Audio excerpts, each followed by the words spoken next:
Hey there, and welcome to Crime for Sleep. I know you're having trouble falling asleep, so let me keep you company with true crime stories from around the world. Before we dive in, I'm curious, where did you first hear this one? If you enjoy these stories, don't forget to like, comment, and subscribe. Now get comfortable, and let's get into tonight's case. Crime 1, I was mopping the entryway when the smell hit me sharp, sterile, unmistakable. Not the cleaner I use. It was stronger, more chemical. I looked down. The floorboards near the door were damp, but I hadn't touched that spot yet. The rag in the bucket was bone dry. I knelt to touch the wood and my fingers came back with a faint pink stain. Someone had scrubbed something there, but the bottle under my sink was still sealed, cap crusted shut. The apartment key felt heavier in my palm as I stood there, staring at that damp patch. My landlord had handed it to me with shaking fingers, muttering about how the previous tenant left suddenly. No forwarding address, just vanished. He kept wiping his forehead with a handkerchief that smelled like cigarettes and fear. I walked through the rooms slowly, cataloging what the previous occupant had left behind. A coffee mug on the kitchen counter, lipstick stains still visible on the rim. Women's size 7 shoes by the bedroom door, one missing its lace. A journal tucked between couch cushions, pages filled with elegant handwriting that grew increasingly erratic toward the end. The last entry was just 2 words, repeated over and over, "He knows." The neighbors were eager to talk once they realized I was the new tenant. The woman across the hall clutched her robe tighter when she mentioned the sounds. Furniture being dragged, raised voices that cut through the thin walls, then silence for days. She knocked once, she said, but got no answer, just that chemical smell seeping under the door. I found myself returning to that stained floorboard every evening. The pink had faded but never completely disappeared. I scrubbed it with different cleaners, tried sanding it down, even painted over it. The stain always returned, like a wound that refused to heal. The building superintendent avoided eye contact when I asked about the previous tenant. He fumbled with his keys, mentioned something about police asking questions, then quickly changed the subject to rent payments and maintenance requests. But I caught him staring at my apartment door sometimes, his face pale and drawn. I discovered the photographs wedged behind the bathroom mirror while replacing a burned-out bulb. Polaroids of a woman with dark hair and nervous eyes. In the first few, she was smiling. In the later ones, she looked over her shoulder, as if watching for someone. The final photo showed only her reflection in this very mirror, but something was wrong with her expression. Fear had replaced all other emotions.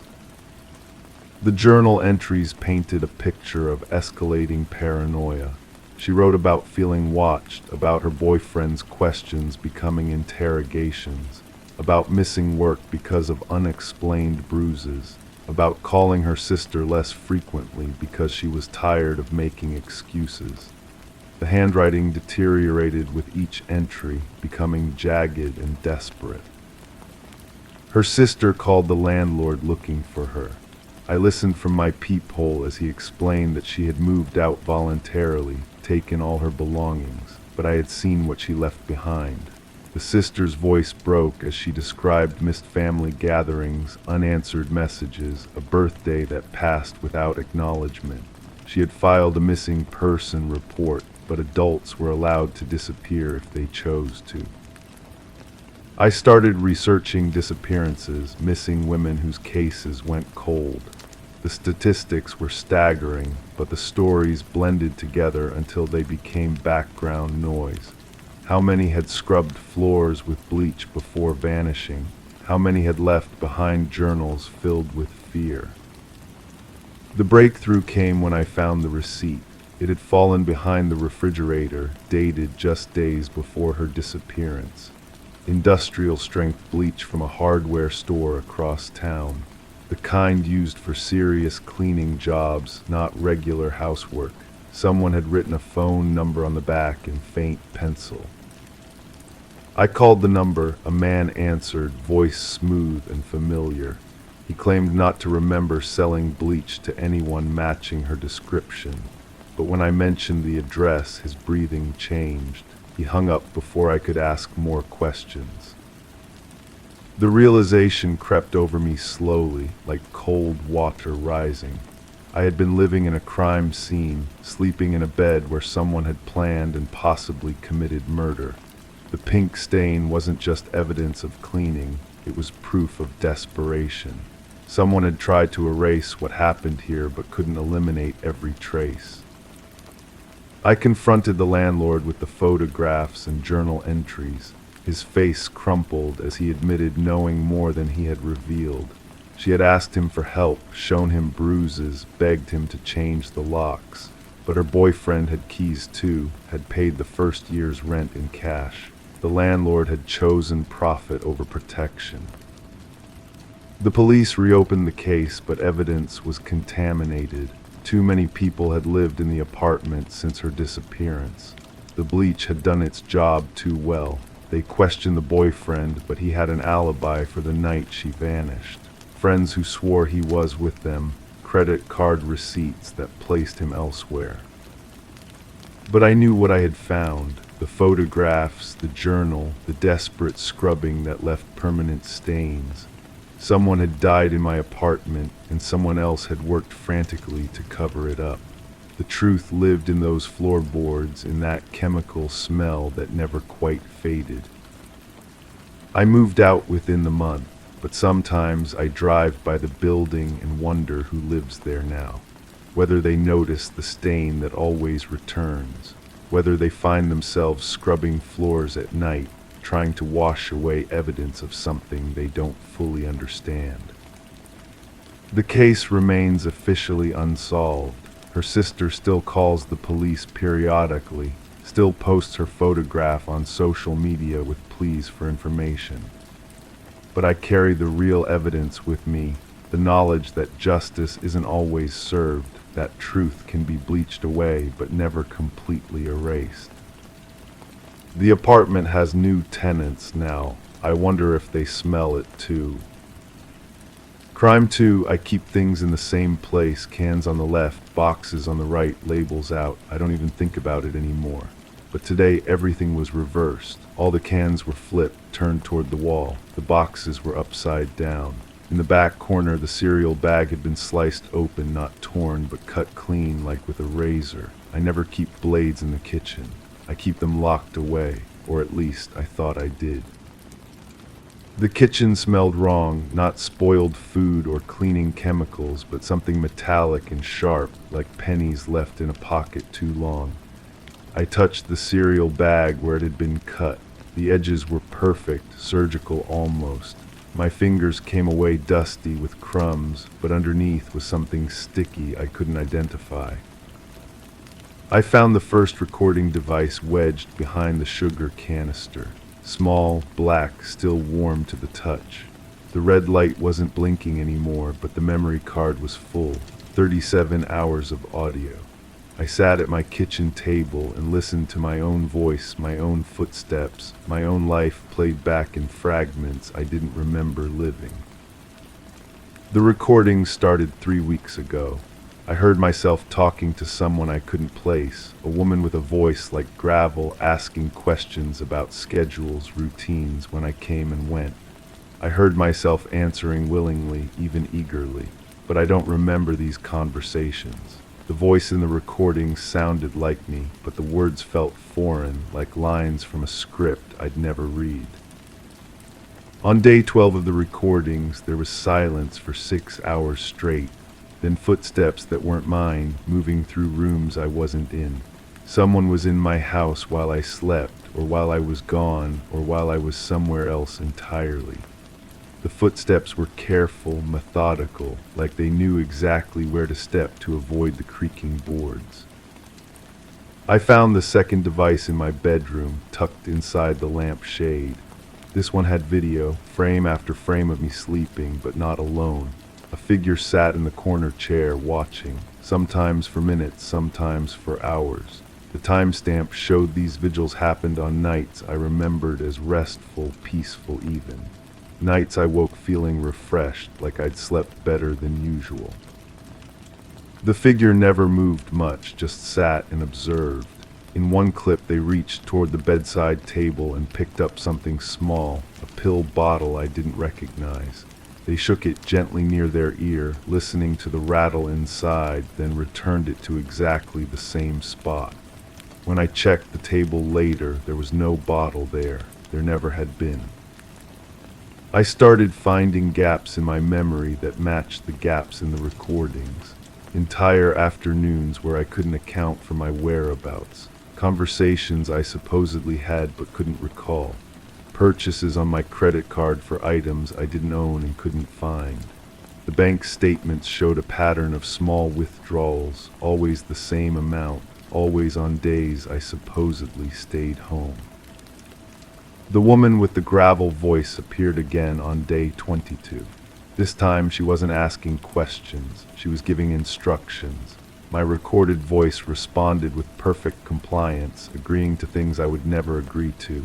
Arrangements were made, meetings planned, times and places discussed with the casual familiarity of old friends, though I was certain I'd never heard her voice before these recordings.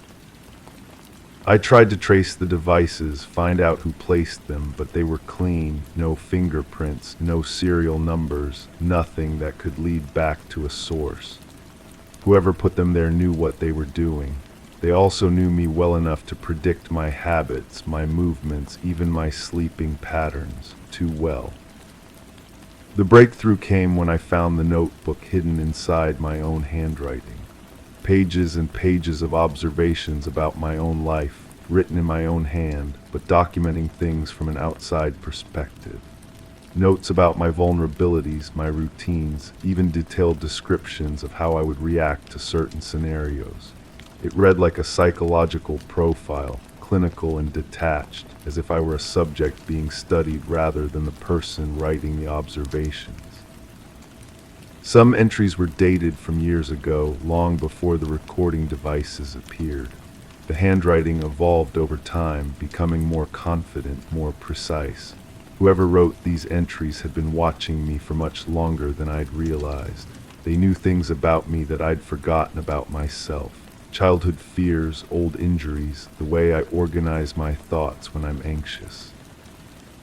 But the handwriting was unmistakably mine. Every loop, every slant, every peculiar way I crossed my T's. I compared it to old journals, shopping lists, anything with my writing on it. Perfect matches, down to the way I dotted my I's when I was being careful versus when I was in a hurry. The final recording was made last night. I listened to myself having a phone conversation with someone about meeting them today. The voice on the other end was the gravel-voiced woman, but she was different now, warmer, more familiar, like we'd known each other for years. They discussed details about what would happen, about how I would understand everything soon, about how I was ready for the next phase. I don't remember making that call. I don't remember agreeing to meet anyone, but my phone records confirm it. The number belongs to someone I supposedly know well, someone I've been calling regularly for months. When I dialed it back, it went straight to a voicemail message in my own voice, welcoming callers to leave a message for someone with my name. The pantry wasn't just rearranged. It was organized the way someone else thought I would organize it if I were a different person entirely. Someone had been practicing being me, learning my patterns so they could replicate them perfectly. Or maybe I had been practicing being someone else, someone I couldn't remember being. I'm sitting here now, waiting for someone to arrive for a meeting I don't remember scheduling. The recording devices are gone. I removed them all, but I can't shake the feeling that I'm still being watched. Maybe by the person who placed them, or maybe by the person who's been taking notes in my handwriting for years. The cut in the cereal bag was made from the inside, not the outside. Someone had been in there, hidden, waiting, watching me organize my pantry the way I always do. The real question isn't who's been watching me. The real question is whether the person being watched is really me at all. Crime 3, I never fold the throw blanket. I toss it over the couch when I'm done with it. But this morning it was folded into a perfect square, creased, aligned, resting dead center on the cushion. On top of it sat a single coin. Old, worn smooth. I don't collect coins. I don't carry change. When I lifted the blanket, there were fine scratches on the leather underneath, like nails had dragged in slow circles. The coin felt heavier than it should have. The metal was warm against my palm, as if someone had been holding it for a long while before placing it there.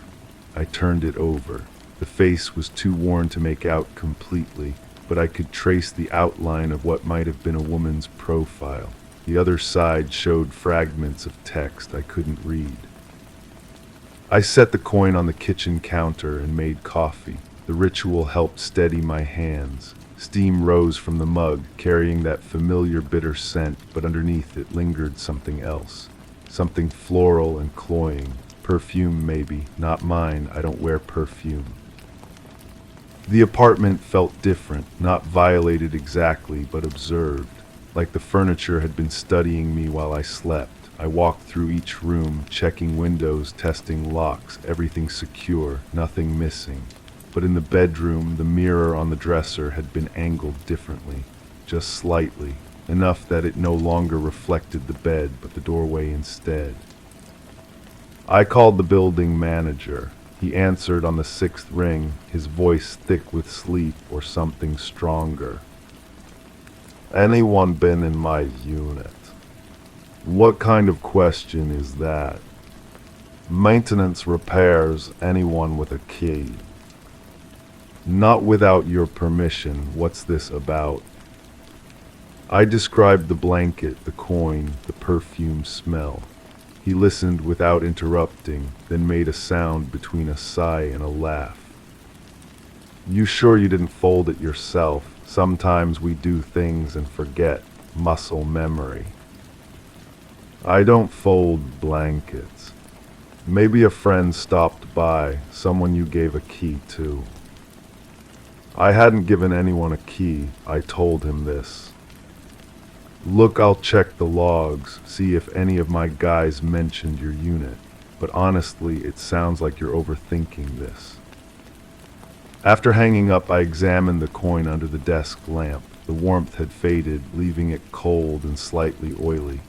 Under magnification, I could make out part of a date, 18-something. The woman's profile became clearer too, stern features, hair pulled back severely. This wasn't a standard currency coin. It looked more like a commemorative piece, or maybe something personal, a token. I placed it back on the counter and went to work, but concentration proved impossible. Every sound in the office seemed amplified, keyboards clicking, phones ringing, conversations bleeding together into white noise. I kept touching my pocket where I'd put the coin, feeling its outline through the fabric. During lunch, I visited the local coin shop. The owner, an elderly man with thick glasses, examined it under his own magnifying equipment. Interesting piece, looks like a mourning token, 19th century. People used to have these made when someone died. See how it's worn smooth. Someone carried this for years. And what's it worth? Monetarily, not much. Sentimentally, depends on who it belonged to. Well, he handed it back. Where'd you find it? I didn't answer directly. Instead, I asked if he'd seen anyone recently asking about similar coins. He shook his head, but something in his expression shifted. A flicker of recognition, quickly suppressed. You know, now that I think about it, someone did come in last week. Older woman, asked about mourning tokens specifically. Said she was looking for one that belonged to her grandmother. Did she buy anything? No, but she seemed disappointed when I told her I didn't have any in stock. He described the woman, medium height, gray hair, wearing a floral perfume that was almost overwhelming. The same cloying scent I'd detected in my apartment. I spent the afternoon researching mourning tokens online. The tradition dated back to the Victorian era when death was more openly acknowledged and grieved. Families would commission small metal pieces to commemorate the deceased, often carrying them for years as a form of remembrance. The tokens usually bore the person's name, dates, and sometimes a portrait or symbol. But this one was different. The inscription was too worn to read completely, and the woman's face seemed deliberately obscured, as if someone had rubbed it smooth over decades of handling. That evening I returned to find my apartment exactly as I'd left it. The coin sat where I'd placed it on the counter, untouched, but as I prepared dinner I noticed something else out of place. The salt shaker had been moved, just an inch to the left, but I always keep it aligned with the pepper shaker. Always. I ate mechanically, tasting nothing. The floral scent seemed stronger now, concentrated near the living room. I traced it to the couch where the blanket had been folded. The cushions retained a faint impression, as if someone had been sitting there recently. The leather was still slightly warm. Sleep came fitfully. I woke several times to sounds that might have been footsteps in the hallway or settling wood in the walls. Each time I checked the locks, the windows, the mirror. Everything remained undisturbed, yet the feeling of being watched persisted. The next morning brought no folded blanket, but something else had changed. A photograph on my bookshelf, one I rarely looked at, had been turned face down. When I righted it, I stared at the image for a long moment. It showed me with my grandmother at my college graduation, both of us smiling. She died 2 years later, and I'd kept very few pictures of her. In the photo, she wore a floral perfume I'd forgotten about, the same cloying sweetness now permeating my apartment.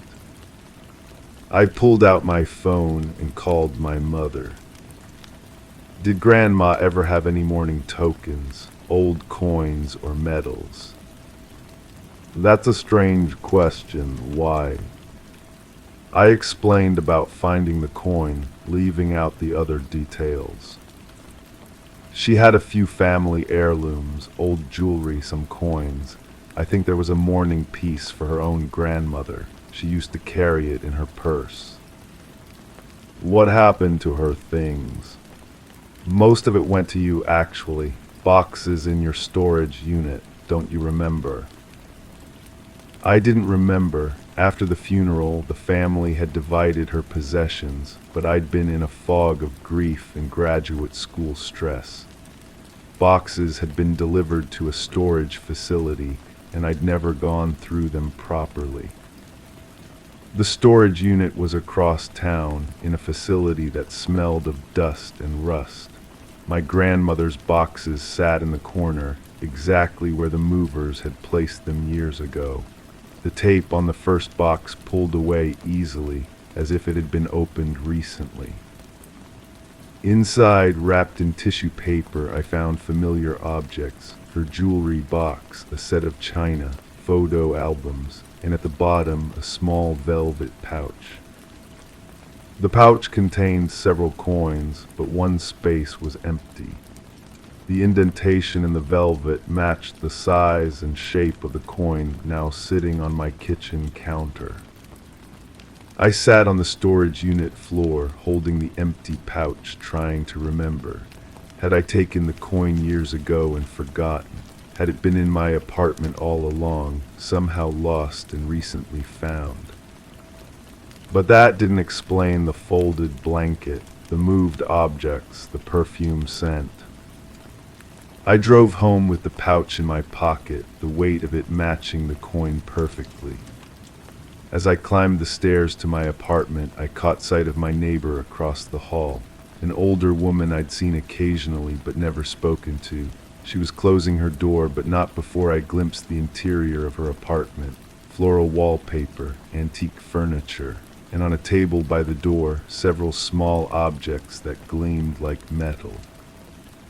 Our eyes met briefly. She smiled, a gentle expression that didn't quite reach her eyes, and disappeared behind her door. Inside my apartment, the coin still sat on the counter, but now it seemed different, less foreign, more like it belonged there, like it had always been there, waiting for me to notice. I placed the velvet pouch beside it, a perfect match. The floral scent was fading now, or maybe I was growing accustomed to it. The apartment felt normal again, familiar, mine. But as I folded the throw blanket carefully, precisely, into a perfect square, I wondered if normal was something I'd ever truly understand again. Some truths are too complex for simple explanations. Some mysteries are meant to remain unsolved. The coin watches me from the counter, warm to the touch, heavy with history, and sometimes, when the light catches it just right, I think I can almost make out the inscription, almost read the name worn smooth by decades of worried fingers. Almost, but never quite completely. Crime 4, I always leave it open, always. I don't like not seeing what's behind it. But when I walked into the bathroom, it was fully shut, tight against the tile. I stood still. The air was humid, but the floor was dry. I reached out, pulled the curtain back in one sharp motion. Nothing inside, just droplets on the wall, freshly slid down. And on the corner of the tub, the soap was gone. I haven't replaced it yet. That was 3 weeks ago, the same day they found her car abandoned by the highway, keys still in the ignition, purse on the passenger seat. The same day I realized I couldn't remember what we talked about during our last phone call. The words seemed to slip away whenever I tried to grasp them, like water through my fingers. I've been going through her things, not because anyone asked me to, but because I need to understand. The police finished their initial sweep, took what they needed, left the rest for me to sort through.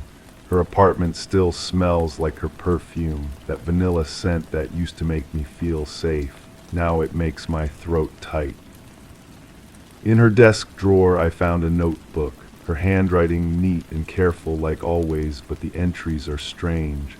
Names I don't recognize, addresses I can't place, and phone numbers, lots of them with little marks next to some.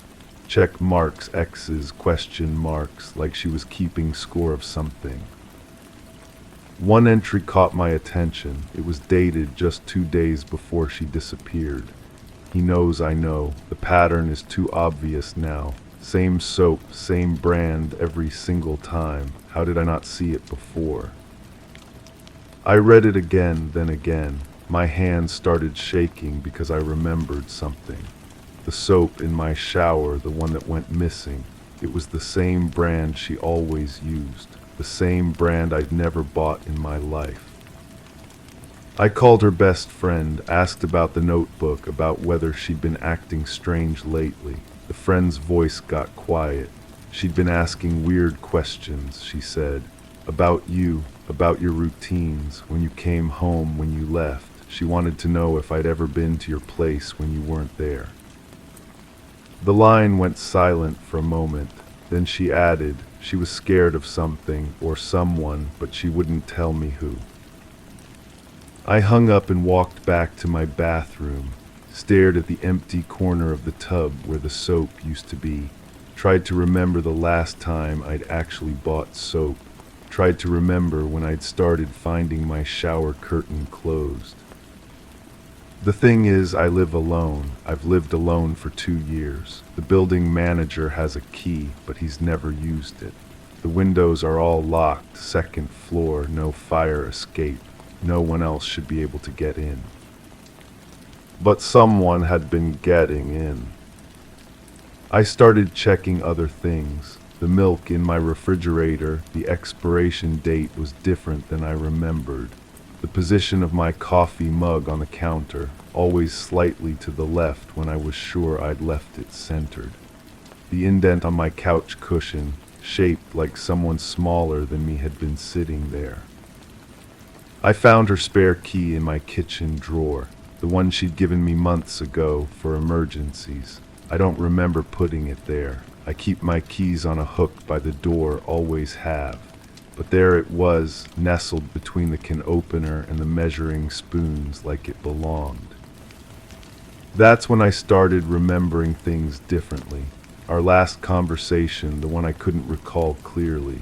She'd been asking about my schedule, when I worked late, when I went to the gym. I thought she was being friendly, maybe planning a surprise, but her voice had sounded strained, careful, like she was reading from a script. I went through my phone, checked our text messages. The last one from her was strange. Thanks for understanding. I know this is hard, but it's the only way to be sure. I don't remember what she was thanking me for. I don't remember what I was supposed to understand. The police detective called yesterday. They'd found something in her car, wedged under the driver's seat.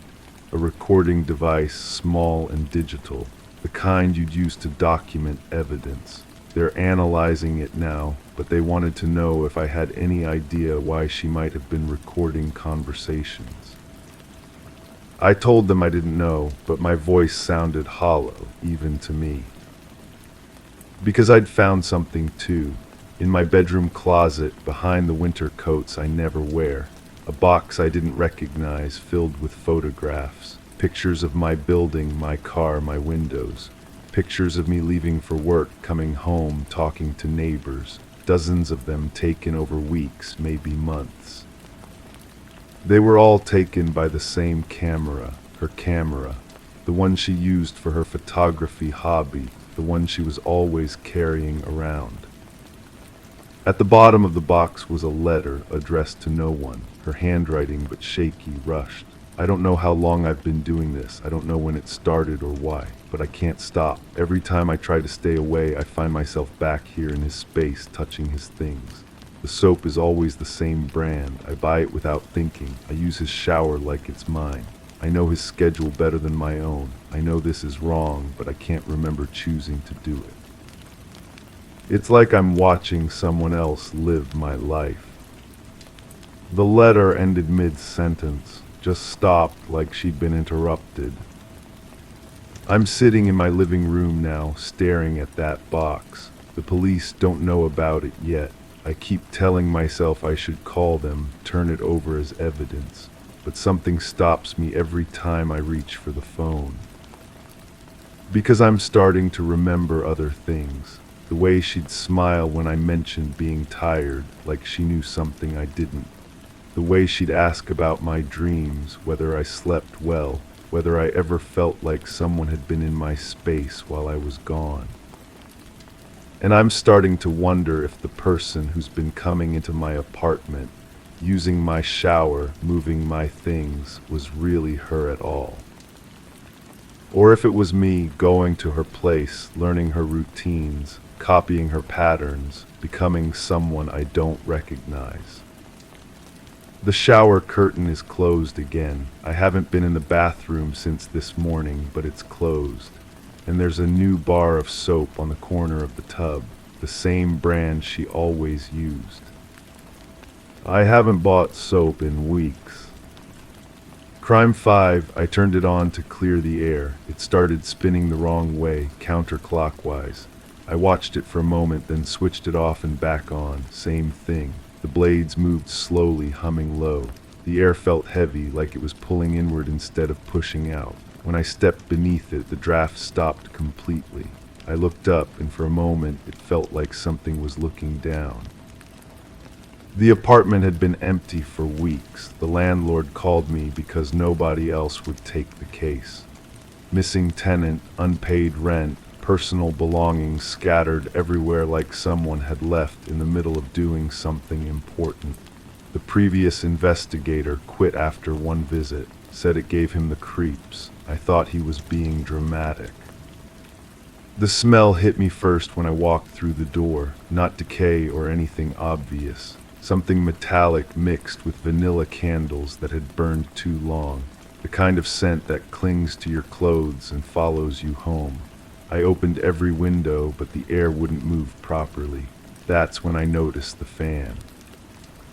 Her name was on the lease, but everyone called her by a nickname that nobody could explain.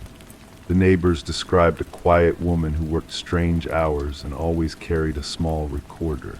She documented everything they said, conversations, phone calls, even her own thoughts.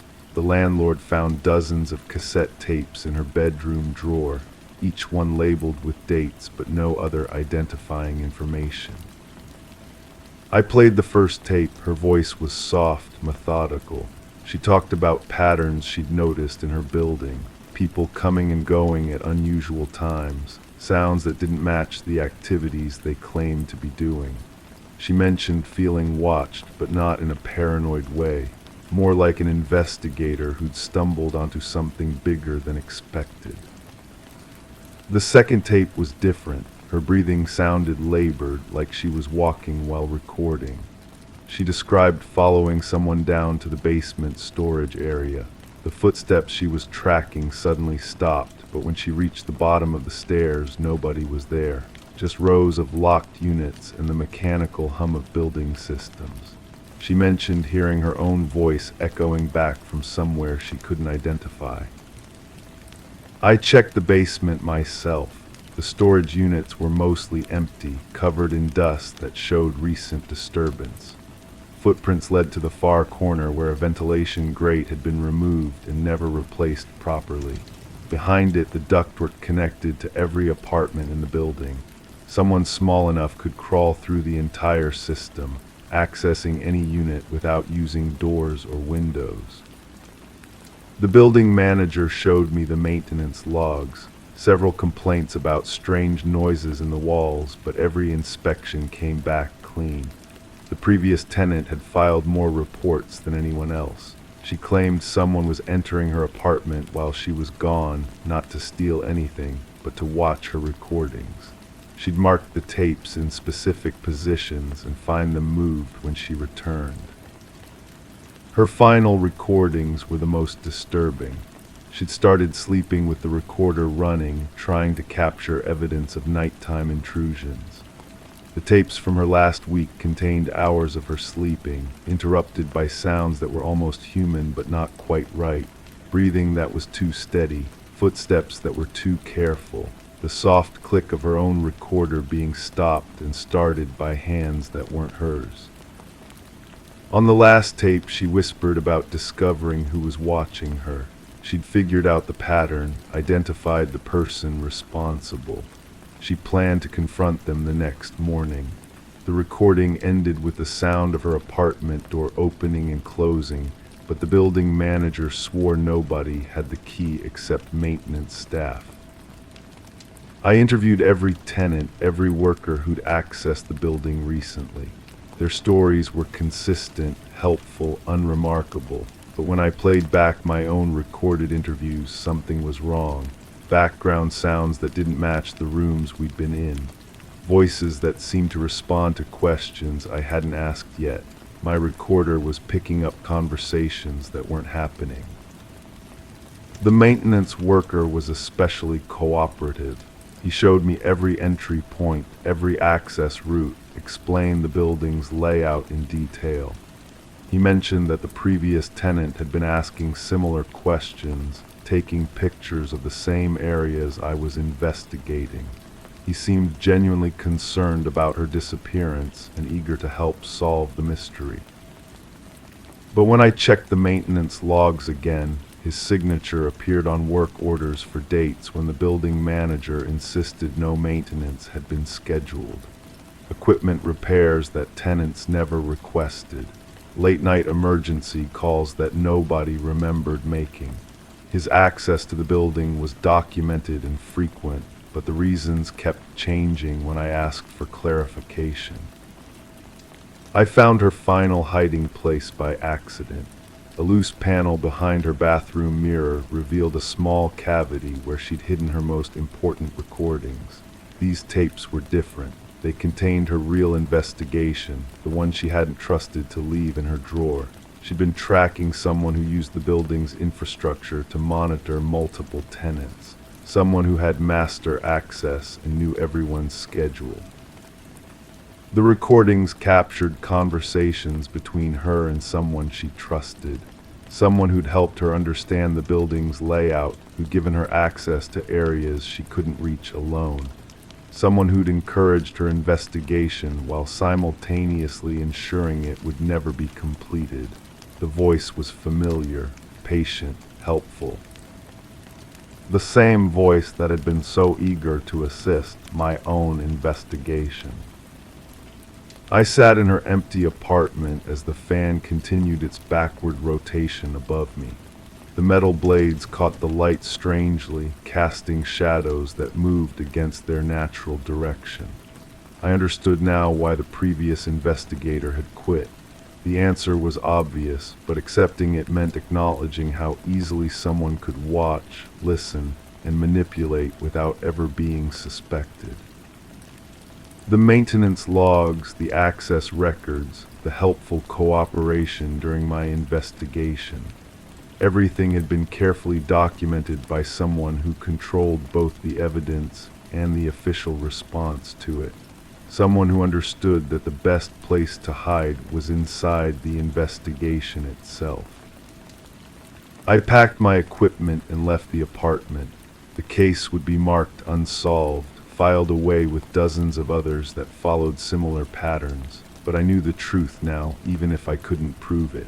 The fan kept spinning in reverse, pulling air downward instead of pushing it away.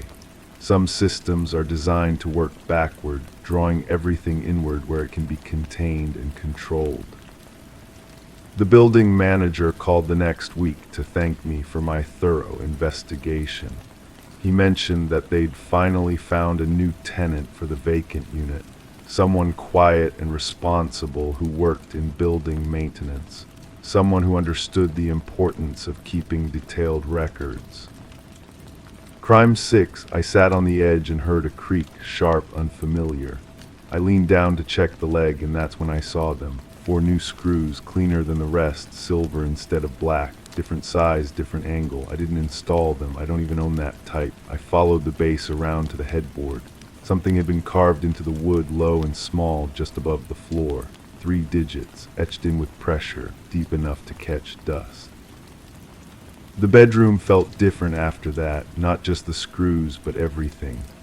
The way the light hit the corner where the carpet pulled up slightly, the faint smell of something metallic that hadn't been there before. I pressed my palm against the carved numbers, feeling the roughness where someone had worked the wood with something sharp. The digits were precise, deliberate, not random scratches. My tenant had moved out 2 weeks ago, left without notice, rent paid through the month but gone overnight. I'd found the apartment clean, almost sterile. Too clean for someone who'd lived there 8 months. The walls had been wiped down, baseboards scrubbed, even the light switches looked polished. But bed frames are heavy, awkward things, hard to move alone.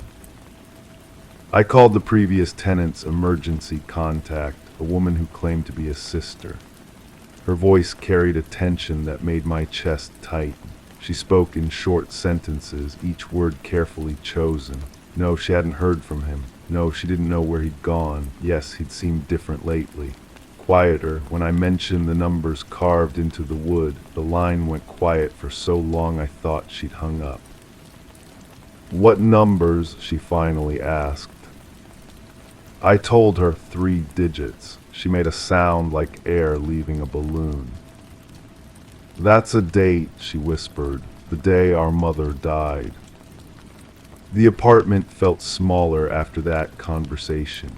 I found myself returning to the bedroom, running my fingers along the carved numbers, trying to understand what had happened in that room. The smell grew stronger each time I visited. Not decay, but something chemical, sharp, like cleaning products mixed with something else I couldn't identify. I started checking the other rooms more carefully. In the bathroom, the grout around the tub had been redone recently. Fresh, white, perfect, but grout takes skill to apply that smoothly. My tenant worked in retail, had no construction experience I knew of. I pressed my fingernail against the new grout and felt it give slightly, still soft, recent work. The kitchen told a different story. scratches on the linoleum near the refrigerator as if something heavy had been dragged across the floor. The scratches followed a path from the counter to the back door, straight lines that spoke of weight and urgency. I knelt and touched the deepest groove, feeling the jagged edge where something had caught and torn. Behind the refrigerator, I found a phone. Not a smartphone, an old flip model, the kind people buy when they want to stay off the grid. The battery was dead, but when I plugged it in, it came to life with a dozen missed calls from the same number. I recognized the area code, local. The voicemails painted a picture I didn't want to see. A man's voice growing more desperate with each message, talking about money, about promises, about running out of time. The last message was different, just breathing, heavy and deliberate, followed by 3 words, "I found you." I sat in the empty apartment as shadows lengthened across the floor, holding a phone that didn't belong to me, listening to threats meant for someone who'd vanished. The carved numbers seemed to watch me from the bedroom, waiting for me to understand their significance. The smell had spread to other rooms now, or maybe I was just more aware of it, sweet and sharp like flowers left too long in water. The police took the phone when I called them. They listened to my story with the practiced patience of people who'd heard stranger things. They photographed the screws, the carved numbers, the fresh grout. They asked questions I couldn't answer and took notes in a small book that looked full of other people's mysteries. But they didn't find him, didn't find any trace of where he'd gone or what had happened in that bedroom. The investigation stalled after a few weeks, filed away with other cases that raised more questions than they answered. The apartment was cleaned, the bed frame removed, the carpet replaced. New tenants moved in, a young couple who complained about strange smells in the bathroom. I never told them about the numbers, never mentioned the phone or the voicemails or the way the room felt different after dark. Some stories are too heavy to share, too complicated to explain. But I kept the photo I'd taken of those 3 digits, carved deep into wood by someone who needed to remember a date that meant everything to them. The sister never called back. I tried the number several times, but it went straight to a disconnected message. Like she'd vanished too, dissolved into the same silence that had swallowed my tenant. Maybe they were together somewhere, carrying their secrets to a place where carved numbers couldn't follow them. But late at night, when the building settles and pipes tick in the walls, I wonder if I got it backwards. Maybe those numbers weren't about remembering. Maybe they were about forgetting. Maybe some dates are so heavy they have to be carved into something solid, trapped in wood where they can't escape to haunt the living. The new tenants are quiet, respectful. They pay rent on time and keep the apartment clean. But sometimes I catch them looking at me strangely, as if they sense something I haven't told them. As if they know their home carries the weight of unanswered questions, of a story that ended before anyone understood how it began. I still have the photograph, 3 digits carved deep, catching dust and light and all the secrets that came before. Some evidence doesn't lead to answers. Sometimes it just leads to more questions, deeper mysteries, truths too sharp to hold without cutting yourself on their edges. Crime 7, I was weeding along the back edge of the yard when my hand slipped between 2 boards. Not the usual narrow space, this one was wide, hollow. I pulled the grass aside and found it, a gap cut into the fence, covered from behind with a sheet of dark plastic. Folded neatly at the base was a torn shirt sleeve, crusted with dried mud. I pushed the panel back into place. Later, when I went to check again, the gap was gone. The boards had been nailed shut. The smell hit me first when I bent down to examine the fresh nail heads, something metallic mixed with damp earth like pennies left in wet soil. My neighbor had been acting strange lately, quick conversations over the fence that ended abruptly when I approached, packages delivered at odd hours that disappeared within minutes.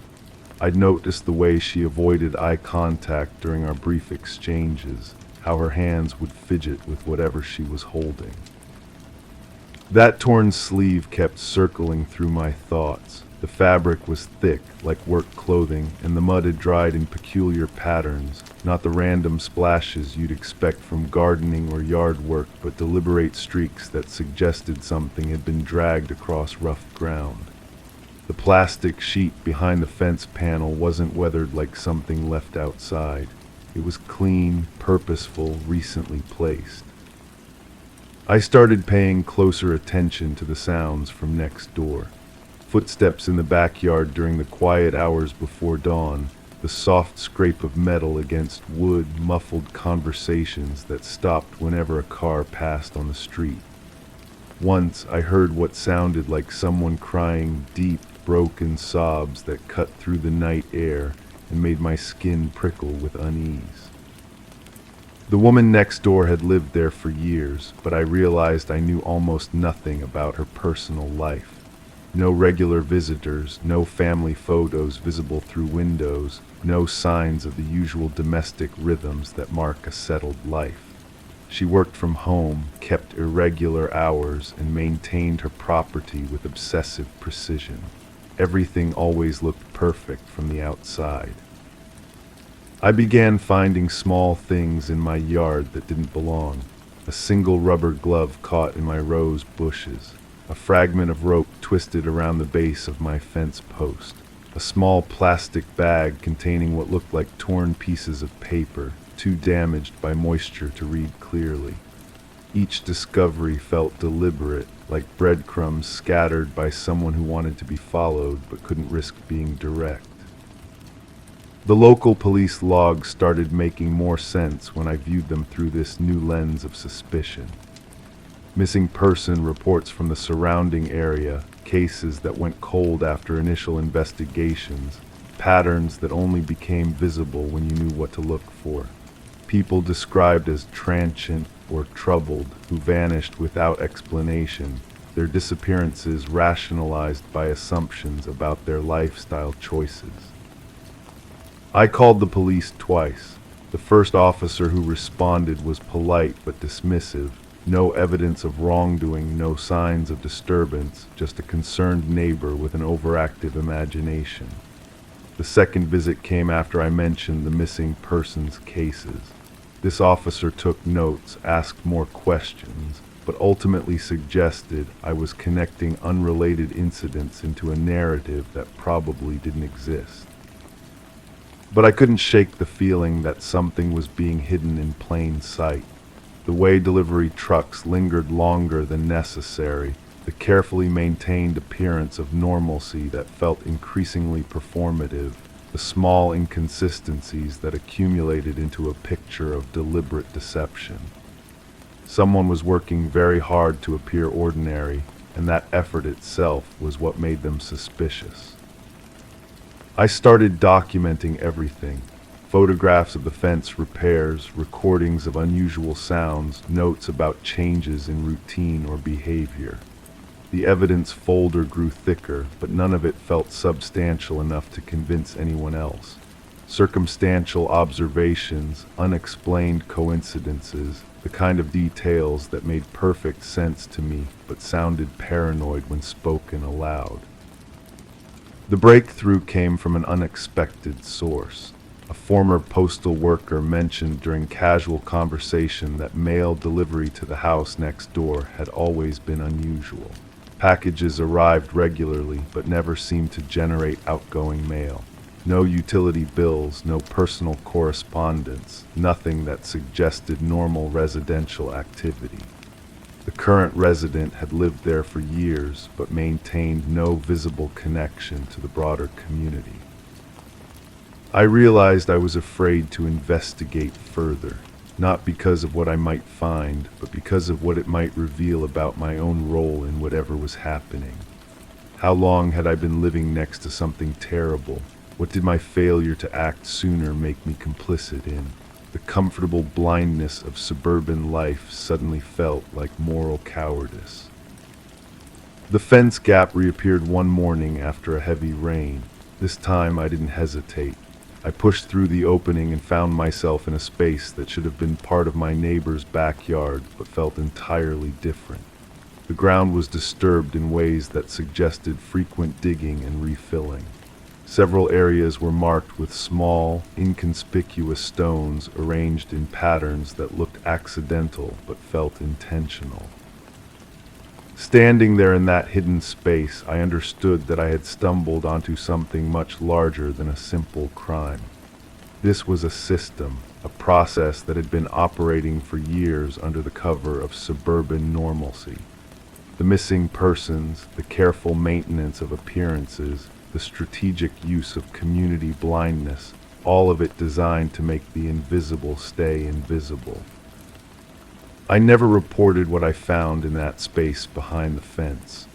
By the time I worked up the courage to return with my camera, everything had been cleaned up, covered over, made to look like nothing had ever been disturbed.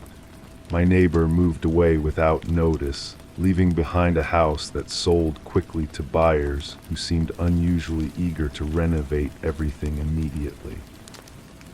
Sometimes I wonder if I could have prevented something by acting sooner, by pushing harder when the authorities were dismissive, by trusting my instincts instead of second-guessing myself into inaction. But mostly I think about how easy it was for something terrible to exist right next to normal life, hidden by nothing more complicated than the assumption that monsters don't live in ordinary houses on quiet streets.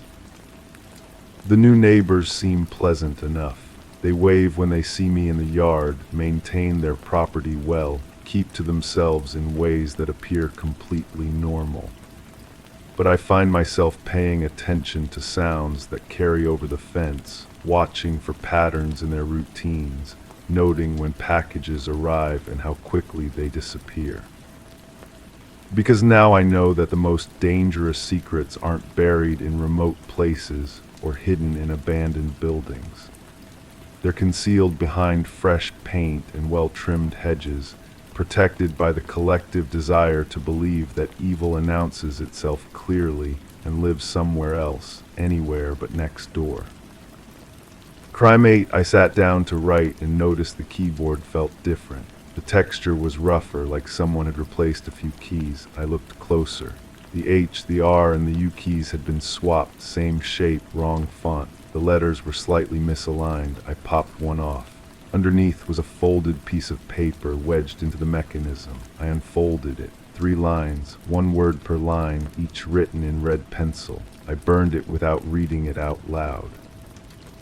But I couldn't stop thinking about those 3 words. They haunted my sleep, whispered themselves into my morning coffee routine, followed me through every mundane task. The red pencil marks had been deliberate, careful. Someone had taken their time, someone who knew I would find them. I started retracing the keyboard's history. I'd bought it second-hand from an estate sale 3 months ago. The woman selling it had nervous hands, kept wrapping and unwrapping the cord while we talked. She mentioned her brother had used it for his writing. Past tense, always past tense when she spoke about him. The receipt was still in my drawer. I called the number she'd written on the back. No answer. I drove to the address instead. The house sat empty now, windows covered with newspaper from the inside. A neighbor emerged from across the street as I stood there, studying the dead lawn and the mailbox hanging by one screw. "You looking for her?" the neighbor asked. Her voice carried the weight of someone who'd been watching, waiting to tell someone what she'd seen. She moved out right after the sale, middle of the night, packed everything into a rental truck and drove off. I asked about the brother. "Oh, him." She glanced back at her own house, then stepped closer. Found him in his office chair, still facing that computer. Been there for days before anyone noticed. The smell finally brought the police. The official report listed it as natural causes, heart failure, but the neighbor's eyes told a different story. She kept looking at the upstairs window, the one with the newspaper taped crooked across the glass. "He was writing something," she whispered. "The police said they found pages and pages of notes, all in red pencil. Some kind of confession, they thought, but it didn't make sense. Just words scattered across paper like someone was trying to solve a puzzle." I went home and examined the keyboard again. Under better lighting, I could see faint indentations on other keys, pressure marks. Someone had typed with unusual force, as if trying to push through the keys themselves. I ran my fingers across the surface and felt the ghost of someone else's rhythm. That night, I connected the keyboard to my computer and opened a blank document. My fingers found the keys naturally, but something felt wrong. The H, R, and U keys responded differently, heavier, like they were fighting against being pressed. I started typing random words, letting my hands move without thinking. The document filled with fragments: hurt, run, help, rue, her. The same letters kept appearing, forming patterns I hadn't consciously chosen. I stopped typing and stared at the screen. In the dim light of my office, the words seemed to pulse with their own meaning. I deleted everything and tried again. Same result. The keyboard was leading my fingers to specific combinations, as if it remembered its previous owner's final messages. The woman from the estate sale had left her brother's personal effects in boxes, she'd said. Most of it had gone to charity, but she'd kept some items. I needed to find her. Phone directories, social media searches, even calling the moving company. Nothing. She'd vanished as completely as if she'd never existed. But people don't disappear without leaving traces. They leave impressions, like the indentations on those keys. I returned to the neighbor. This time I brought coffee and settled in for a longer conversation. She told me about the strange visitors the brother had received in his final weeks. People who came and left quickly, always carrying manila envelopes. About the lights in his office that stayed on for days, and the sound of typing that continued even when his car wasn't in the driveway. He was scared, she said, stirring her coffee thoughtfully. Near the end, he'd peek through his curtains whenever a car door slammed. Asked me once if I'd seen anyone watching his house. I told him he was being paranoid, but now I wonder. She paused, studying my face with the intensity of someone weighing a decision. "There's something else. The police didn't take everything. I saw her burning papers in the backyard after they left, piles of them. The smoke was red for some reason, like she was burning crayons or markers. Red pencil, red smoke, red words hidden under keyboard keys." I spent the following days researching the brother's background. He'd been a freelance researcher, specializing in cold cases. His last project involved a missing person case that had gone unsolved for years. According to his online portfolio, he'd believed he was close to a breakthrough. The missing person was a young woman who disappeared after leaving work one evening. Her car was found abandoned, keys still in the ignition, purse untouched on the passenger seat. No signs of struggle, no witnesses, just gone. But the brother had found something. In his final blog post, published the day before he died, he wrote about breakthrough evidence and uncomfortable truths that would change everything about this case. The post ended abruptly, mid-sentence. I tried accessing his research files, but his website had been taken down. His social media accounts deleted. Every digital trace of his investigation had been systematically erased. Except for the keyboard, except for those 3 words.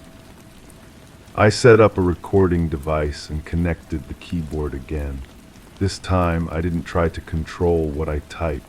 I let my fingers move where they wanted, following the subtle resistance and pressure variations in the keys. Words appeared, she knew, they followed, not safe, trust no one, the truth is in, check the basement. My hands were shaking by then. The keyboard felt warm under my fingers, almost alive, but I kept typing, following whatever message was trying to emerge. Then I typed something that made my blood freeze. I am still here. I yanked my hands away from the keyboard and stared at the screen.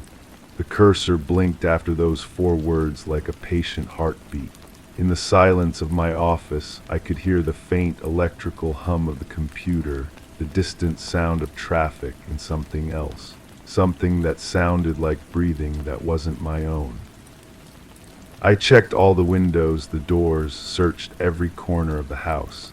Nothing, but the feeling of being watched didn't leave. It settled into my bones like a chill that wouldn't warm. The next morning I found a new piece of paper under the keyboard, not under the keys this time, but slipped between the keyboard and my desk. Same red pencil, same careful handwriting. This time it was an address. I recognized the street name. It was where the missing woman had lived. Standing in front of her former apartment building, I understood that some investigations never end. They just transfer from one person to another, like an obligation that can't be refused. The brother had found something, and now that knowledge was mine to carry. The woman from the estate sale wasn't his sister. The missing person wasn't missing anymore, and the keyboard wasn't just a keyboard. I drove home with questions that would never find comfortable answers, carrying the weight of someone else's final discovery. The truth was there, waiting in the spaces between the keys, but some truths are too dangerous to type out loud. The keyboard sits in my office now, disconnected but never truly silent. Sometimes, in the quiet hours before dawn, I hear the phantom sound of typing.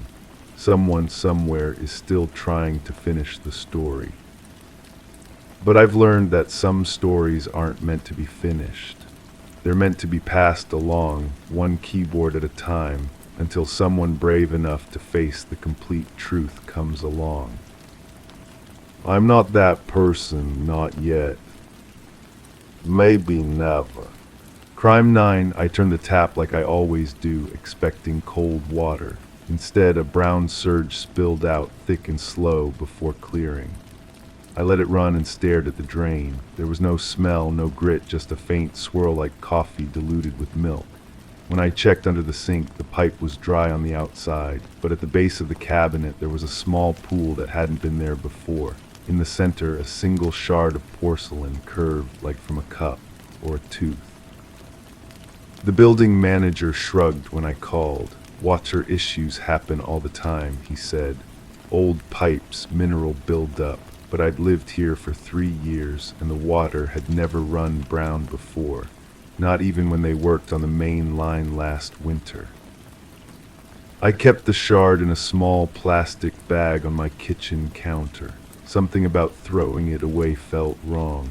It was smooth on one side, jagged on the other, with a slight yellowing that reminded me of old bone. I found myself touching the bag during breakfast, rolling the fragment between my fingers through the plastic. The woman upstairs moved out 2 weeks later. I watched her load boxes into a moving truck from my window, her movements quick and nervous. She'd lived there longer than anyone in the building. When I passed her in the hallway, she avoided eye contact. Her hands were wrapped in gauze, like she'd cut herself on something sharp. I started paying attention to sounds from her empty apartment, footsteps when no one should be there, the occasional creak of floorboards. The building manager said maintenance crews were doing repairs, but I never saw anyone go up there. The sounds always came late, usually when I was washing dishes or running water. One evening I noticed the brown water again. This time it lasted longer, almost a full minute before clearing.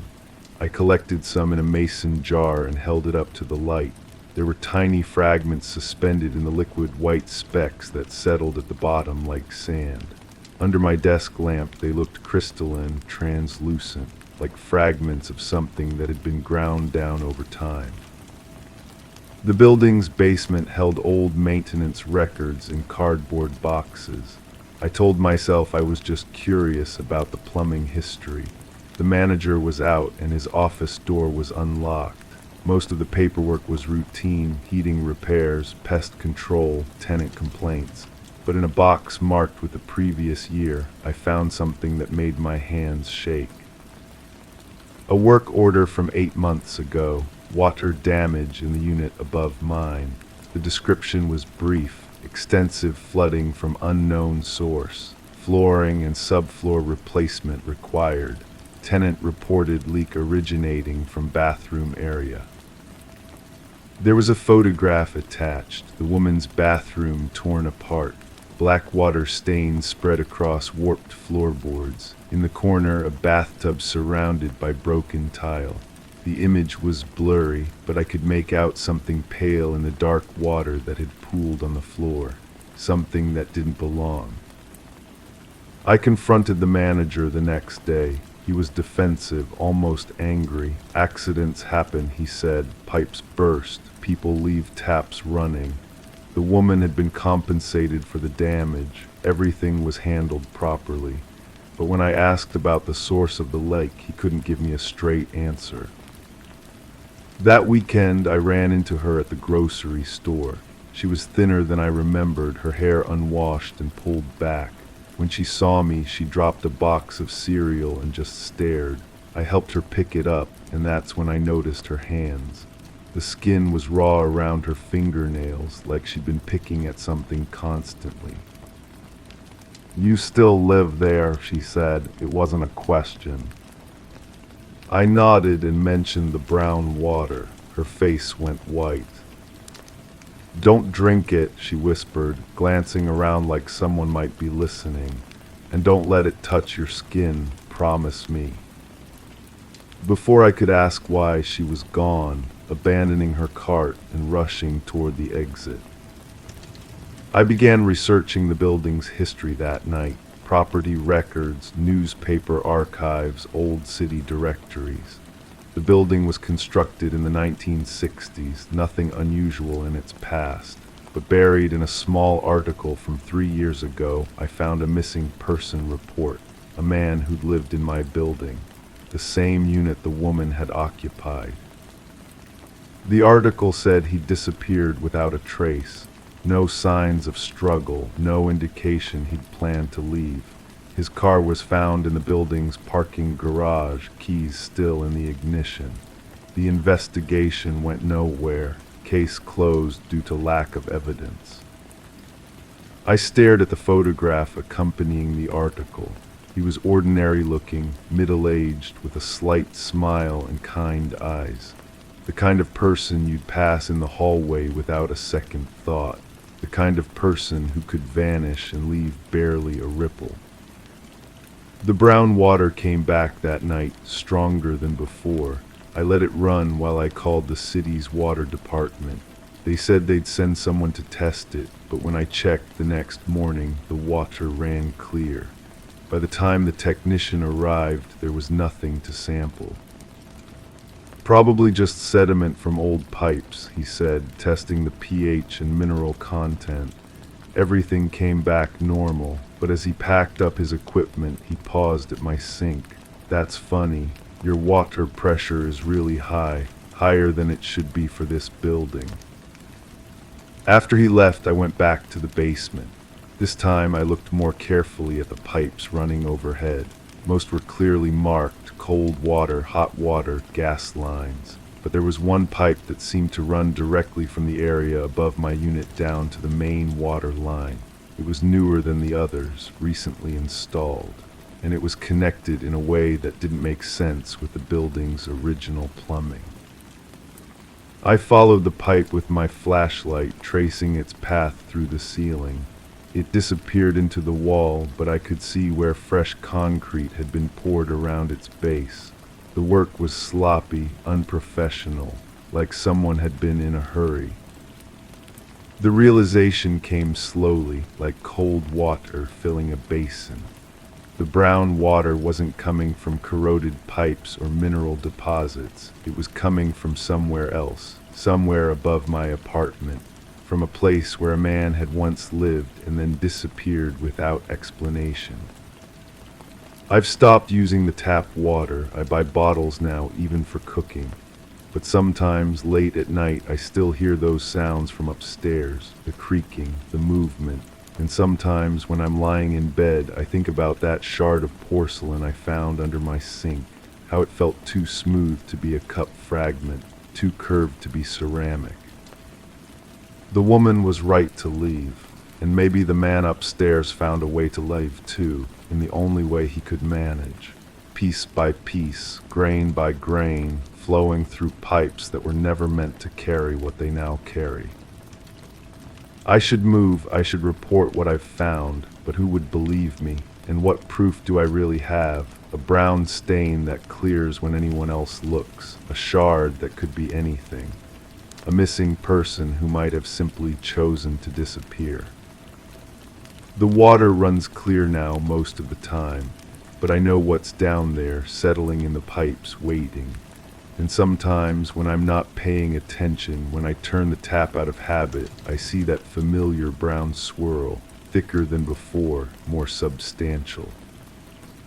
As if whatever's down there is getting stronger. Story 10. In the stillness of the night, a faint glow emanated from the abandoned house on the outskirts of town. Detective Morgan Reed stood in the dusty kitchen, her gaze fixed on the phone that lay on the counter, its screen inexplicably lit up. This was no ordinary phone. It had become the focal point of a mystery that defied logic. The call had come in just minutes ago, a call that should have been impossible. The voice on the other end, a whisper tinged with desperation and fear, belonged to a woman long deceased, Catherine Sullivan, her name echoing through the empty rooms like a ghostly whisper. The investigation unfolded like a riddle wrapped in an enigma. The phone, registered to Catherine Sullivan, had made a call from a house that had stood empty for years. No signs of entry, no clues left behind, just that haunting whisper, "He's here, he." As Detective Reed delved deeper into the case, she unearthed a tangled web of secrets and lies. Catherine's tragic death in a car accident, the journal revealing a relationship turned toxic, and the chilling revelation of a manipulative ex-boyfriend, Mark Jennings. Mark, a former emergency responder, had orchestrated a sinister game of deception, crafting the illusion of a ghostly call to torment those he had wronged. But justice, like a shadow slowly creeping in, finally caught up with him. The truth emerged from the depths of buried memories and hidden truths. Catherine's silenced voice found its way back, guiding the hands of justice towards her killer. Mark's elaborate charade crumbled, revealing the darkness that lurked beneath his facade. In the end, it was not the supernatural that prevailed, but the unwavering strength of a victim's voice echoing through time and space. The phone, now a silent witness to the truth, serves as a reminder that even in the darkest of nights, justice will find its way, guided by the whispers of those who can no longer speak. Story 11. In a quaint budget motel that time forgot, guests came and went like shadows. The receptionist handed her the key with a cryptic warning, his eyes betraying a hidden truth. "Just avoid the last door on the left," he whispered, a hint of unease in his voice. Intrigue sparked within her, a flicker of curiosity that refused to be ignored. That night, shrouded in the dim glow of flickering lights, she found herself standing before the forbidden door. The metal handle sent a chill through her as she hesitated, contemplating the enigma that lay beyond. To the naked eye, it was just like any other door in the hallway, yet when she pressed her ear against it, a soft, rhythmic breath whispered from the other side, a secret melody beckoning her to unlock its mystery. Detective Morgan Reed awoke from her slumber, stepping beneath the yellow tape that marked the threshold of a macabre scene. The scent of iron lingered in the air, a grim reminder of the violence that had unfolded within those walls.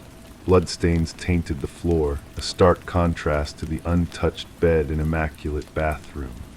The lifeless form of a young woman greeted Reed, her golden locks splayed around her like a halo, eyes wide in a silent scream.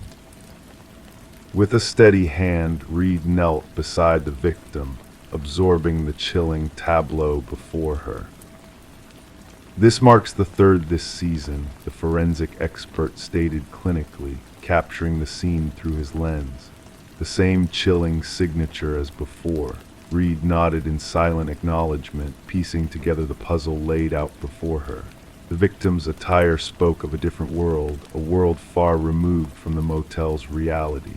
A handbag lay open, its contents undisturbed, a stark contrast to the tragedy that had befallen its owner. This was no crime of opportunity. This was a meticulously planned act of malice. The motel manager lingered in the shadows, his pallor betraying his inner turmoil. She arrived alone, paid in cash. I never suspected. His voice faltered, haunted by the grim discovery that had shattered the motel's facade. Reed surveyed the room, searching for answers in the absence of clues. No forced entry, no signs of struggle. The victim had harbored her killer willingly or unknowingly. Back at the precinct, Reed delved into the case, connecting the dots that led to a chilling truth. 3 women, all sharing a haunting resemblance, all meeting their end in nondescript motels. Speculation swirled as whispers of a predator on the prowl echoed through the community. The autopsy report is in, Detective Hayes declared, laying out the grim details. Death by strangulation, no signs of sexual assault. This is personal, calculated. Days blurred into nights as Reed pursued leads, each thread unraveling a darker tapestry. Surveillance footage yielded no breakthroughs, leaving more questions than answers. The victim, Elaine Werner, defied the image painted by her surroundings, a financial analyst with no apparent enemies, no reason to court such danger willingly. A breakthrough emerged during a poignant interview with Werner's sister, unearthing a clandestine affair that shed light on the shadows enveloping the case. Reed's gaze sharpened as she pursued a lead that led her to Charles Emerson, a senior executive entangled in a web of deceit and betrayal. Emerson's facade crumbled under Reed's scrutiny, revealing a man driven by desperation and deception. In the interrogation room, Emerson's mask slipped, revealing a cold, calculated predator who saw his victims as disposable pawns in his twisted game. The trial unfolded with chilling precision, sealing Emerson's fate behind bars. As Reed watched him being led away, a shiver ran down her spine, a sense of lingering unease settling in her heart. The media dubbed it the Door on the Left case, a tale of darkness and depravity that captivated the public.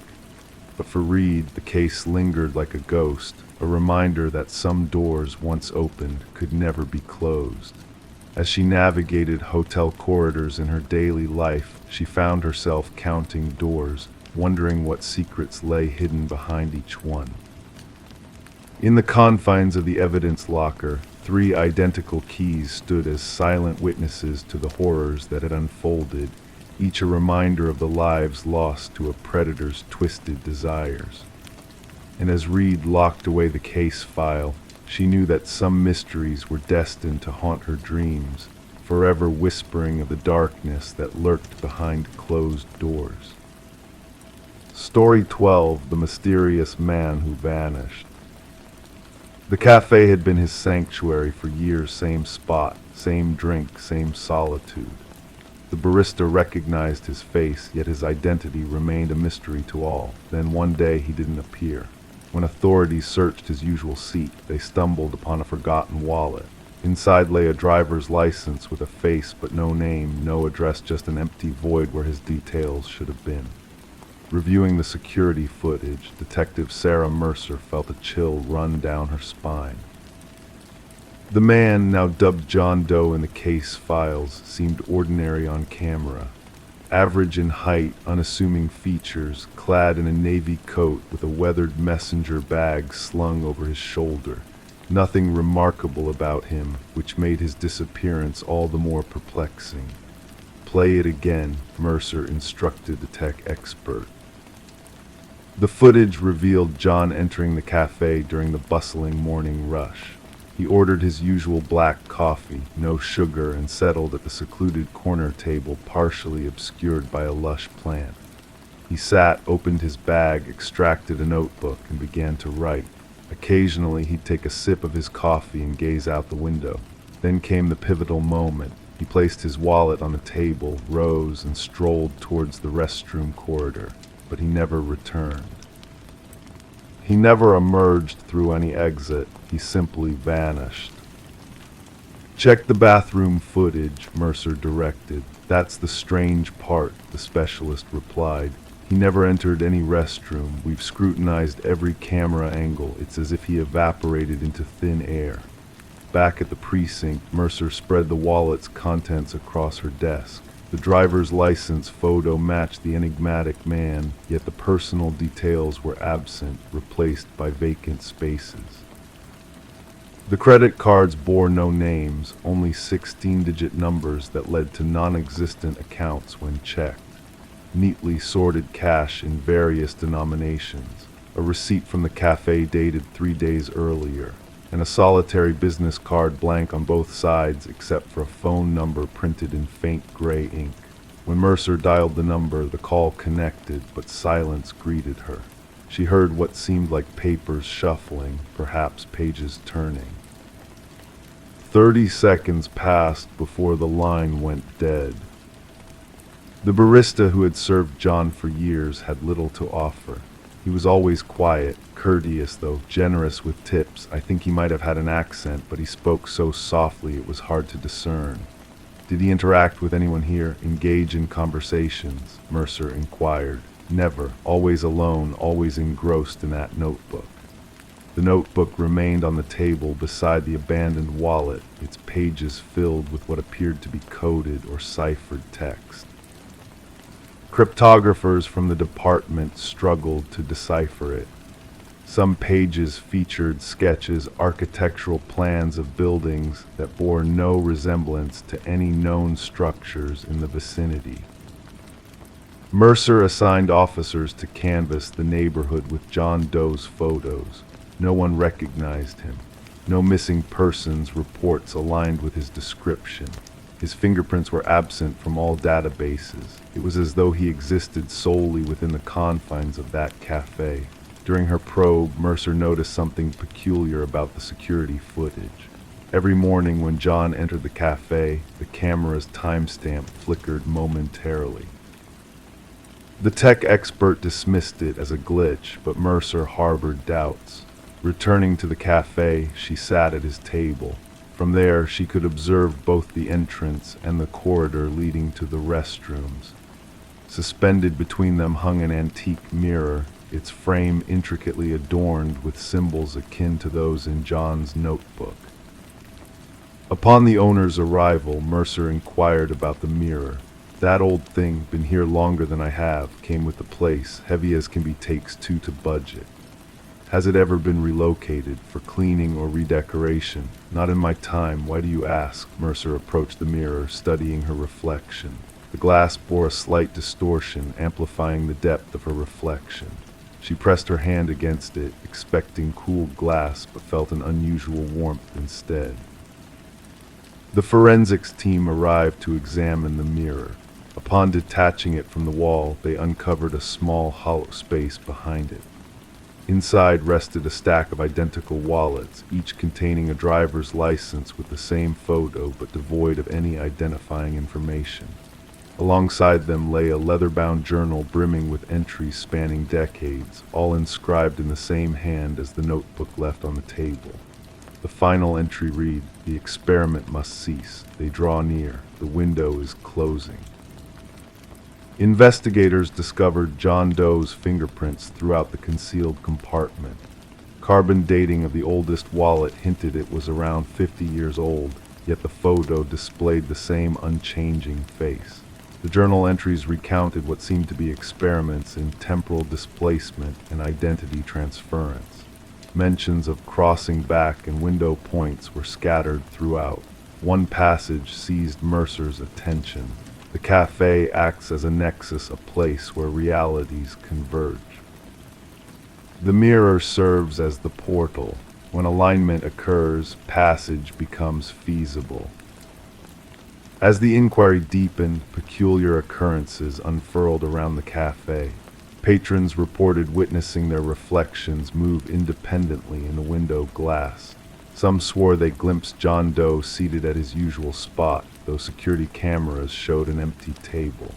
A breakthrough emerged when an elderly woman contacted the police station inquiring about the investigation. She introduced herself as Margaret Keller, a former physicist involved in classified government projects. She identified John Doe as Daniel Weston from the news reports. He was a brilliant theoretical physicist who vanished while engrossed in an experimental project revolving around quantum mirror surfaces that could potentially facilitate the transit of matter between parallel realities. Keller presented documents indicating Weston had been presumed dead following a laboratory mishap. The date of his disappearance aligned with the earliest entry in the journal discovered behind the mirror. He believed our reality was merely one of many existing concurrently, Keller elaborated. He postulated that certain locales served as vulnerable points between these realities' locales where one could potentially traverse. Armed with this revelation, Mercer revisited the cafe. She unearthed that the building stood on land that had once accommodated the very research facility where Weston twalled. The cafe had been erected directly above the laboratory where he vanished. The climax of the case unfolded as Mercer, scrutinizing the security footage alone late one night, discerned a detail that prior viewings had overlooked. Reflected in the mirror in the backdrop, two versions of the same man, John Doe and Daniel Weston, watched each other, coexisting simultaneously. Rushing to the cafe to reassess the mirror, Mercer encountered it shattered on the floor. Amidst the shards lay a parting note scribed in the familiar hand. "The experiment concludes. The portal is sealed. Do not pursue." The enigma of the man who faded from existence remained officially unresolved. The cafe shuttered shortly after the investigation, the edifice eventually razed. Daniel Weston's remains were never located. His notebooks and journals vanished from the evidence locker under mysterious circumstances. Mercer resigned from the force not long after. Locals sporadically glimpsed her perched on her porch, fervently writing in a notebook akin to Weston's. Adorning her wall hung a fragment of an antique mirror, its surface occasionally rippling when unobserved. Story 13. In the quiet anticipation of a new life, she decided to refresh the nursery for her unborn child. The walls, once adorned in a faded blue hue, seemed to hold secrets within their ancient layers. As she carefully applied the first coat of white paint, a hidden mystery began to unravel. Letters, barely discernible at first, slowly emerged from beneath the surface, forming a cryptic message. "Don't let it hear you." A shiver ran down her spine as she took a step back, her eyes widening in disbelief. There, imprinted in the fresh paint, were tiny handprints too high for any child to reach. The eerie revelation within the nursery of the Morgan household marked the inception of what would later be known as the Whispering House case. The young couple had acquired the grand Victorian home mere months ago, lured by its seemingly irresistible price. The real estate agent had glossed over the property's dark past, merely mentioning minor cosmetic issues.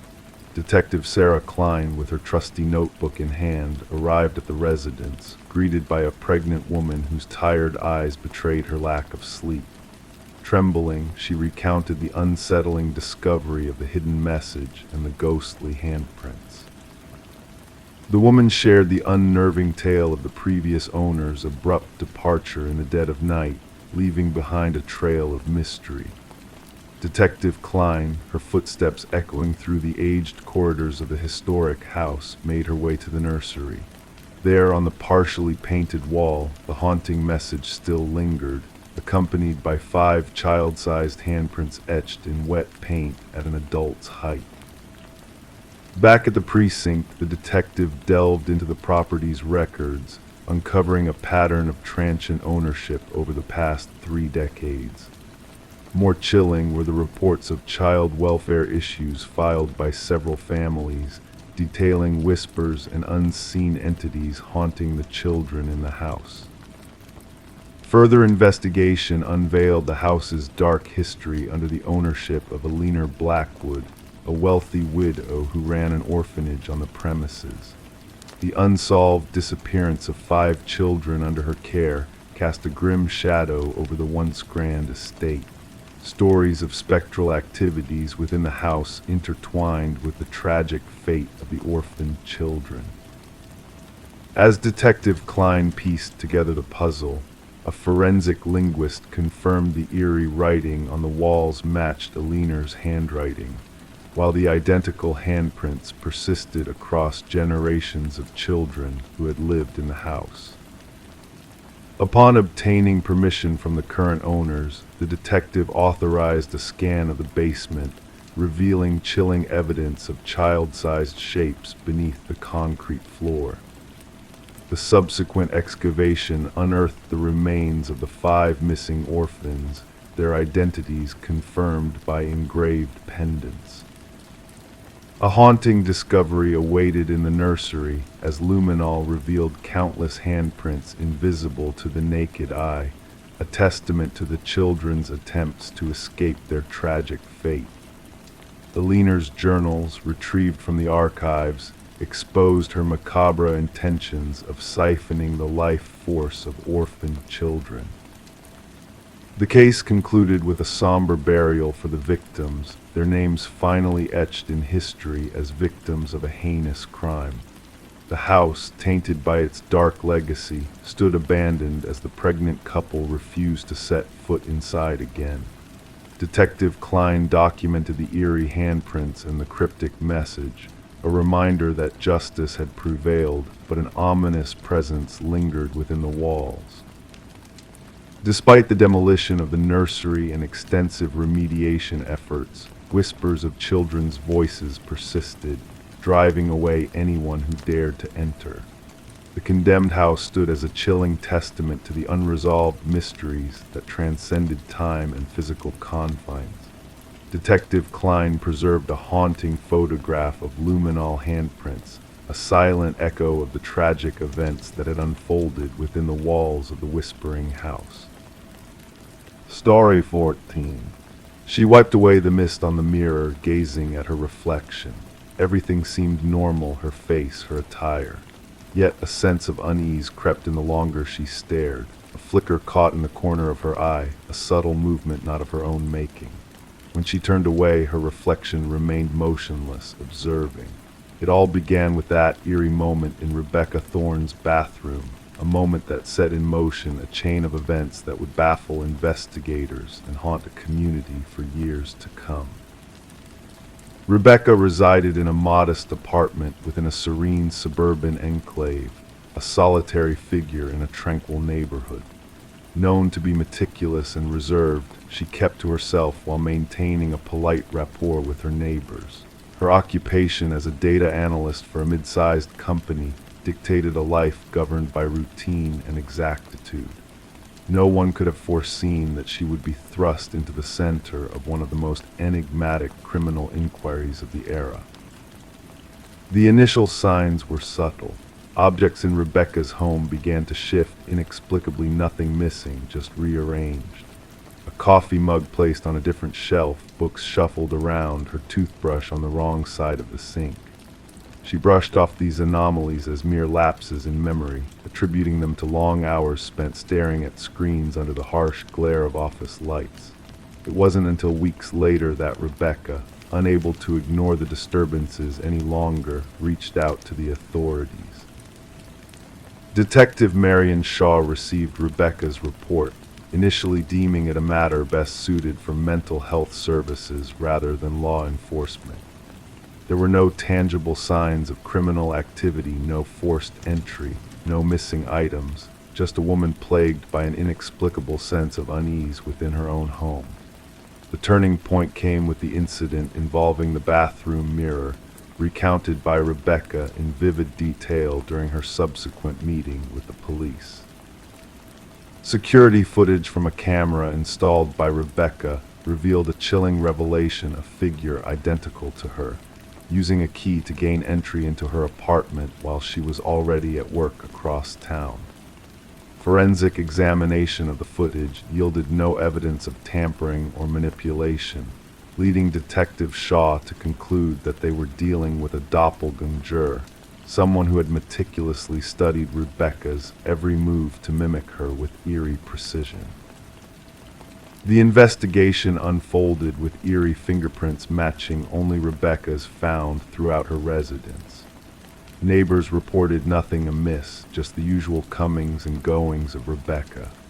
A journal kept by Rebecca chronicled a growing list of disturbances, subtle changes in her living space, missing food, unauthorized computer searches, and unsettling selfies on her phone that she had no recollection of taking. A breakthrough emerged when a pattern was discerned in the security footage. The doppelganger only appeared during specific times when Rebecca was away for pre-planned commitments. This wasn't random, it was calculated surveillance and infiltration. A forensic psychologist posited a theory of fixation, suggesting that the perpetrator harbored an obsession with assuming Rebecca's identity completely. The focus narrowed on a former colleague of Rebecca's, Lily Winters, who had exhibited erratic behavior before being dismissed from their workplace. Lily had fixated on the similarities between herself and Rebecca, sending disturbing emails that hinted at a desire to merge identities. A search of Lily's residence unearthed a chilling replica of Rebecca's life, a room transformed into a shrine, complete with surveillance materials and meticulous notes on Rebecca's habits. Lily, evading capture, had seemingly vanished into thin air, leaving behind a haunting message hinting at a sinister resolution to the identity crisis. Rebecca, placed under protective custody, watched from afar as the imposter made her move, seamlessly slipping into her former life while she remained hidden from sight. The case took a harrowing turn when security footage captured the imposter infiltrating Rebecca's former workplace, masquerading as her and delving into confidential files. Rebecca, still in seclusion, couldn't have been there. It became evident that Lily had executed her plan to assume Rebecca's identity entirely, leaving the real Rebecca in seclusion. To this day, the case remains unresolved. Lily Winters remains at large, while Rebecca Thorne has forged a new existence in secrecy. Detective Shaw, haunted by the enigma of the case, keeps a photograph of the two eerily similar women on her desk, a reminder of the thin line between identity and imitation.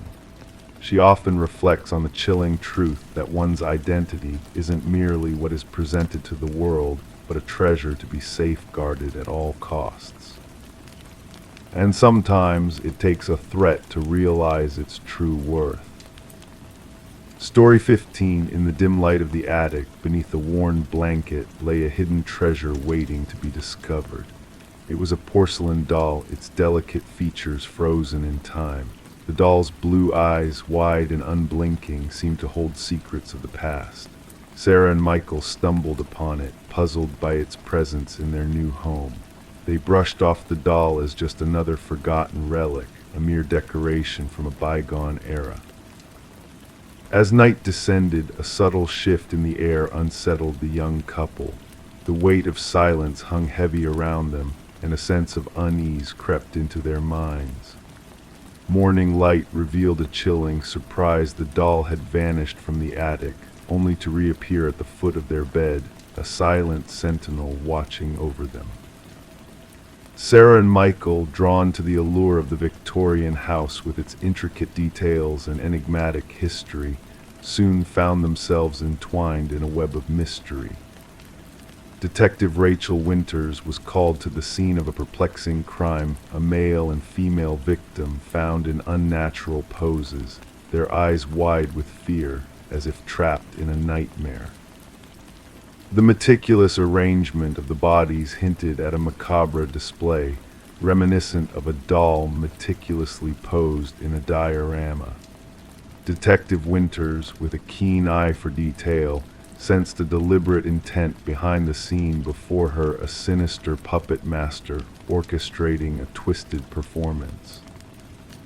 Interviews with neighbors unveiled whispers of shadows dancing in the windows and eerie laughter echoing through the deserted halls of the house. Each revelation added a layer of dread to the unfolding tale, a tapestry of fear woven from threads of the unknown. Forensic analysis uncovered traces of antique fabrics, remnants of a bygone era seeping into the present.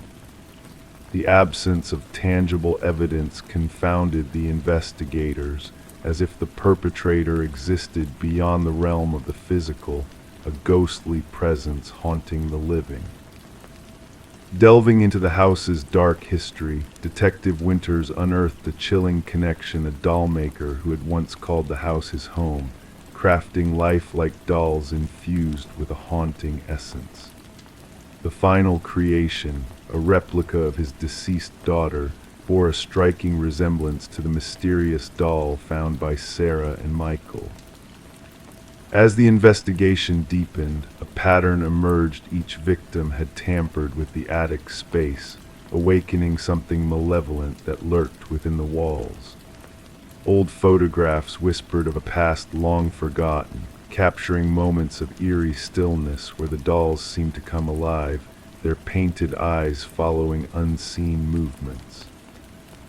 A revelation from a distant relative shed light on the dollmaker's dark practices, tales of forbidden rituals and whispered incantations binding souls to inanimate forms. The line between reality and nightmare blurred as the truth of the doll's origins emerged from the shadows of the past. The case took a haunting turn as the doll vanished from police custody, leaving behind a trail of confusion and inexplicable events. Detective Winters, plagued by memories she couldn't grasp, retired from the force, carrying with her a secret locked away in a forbidden envelope.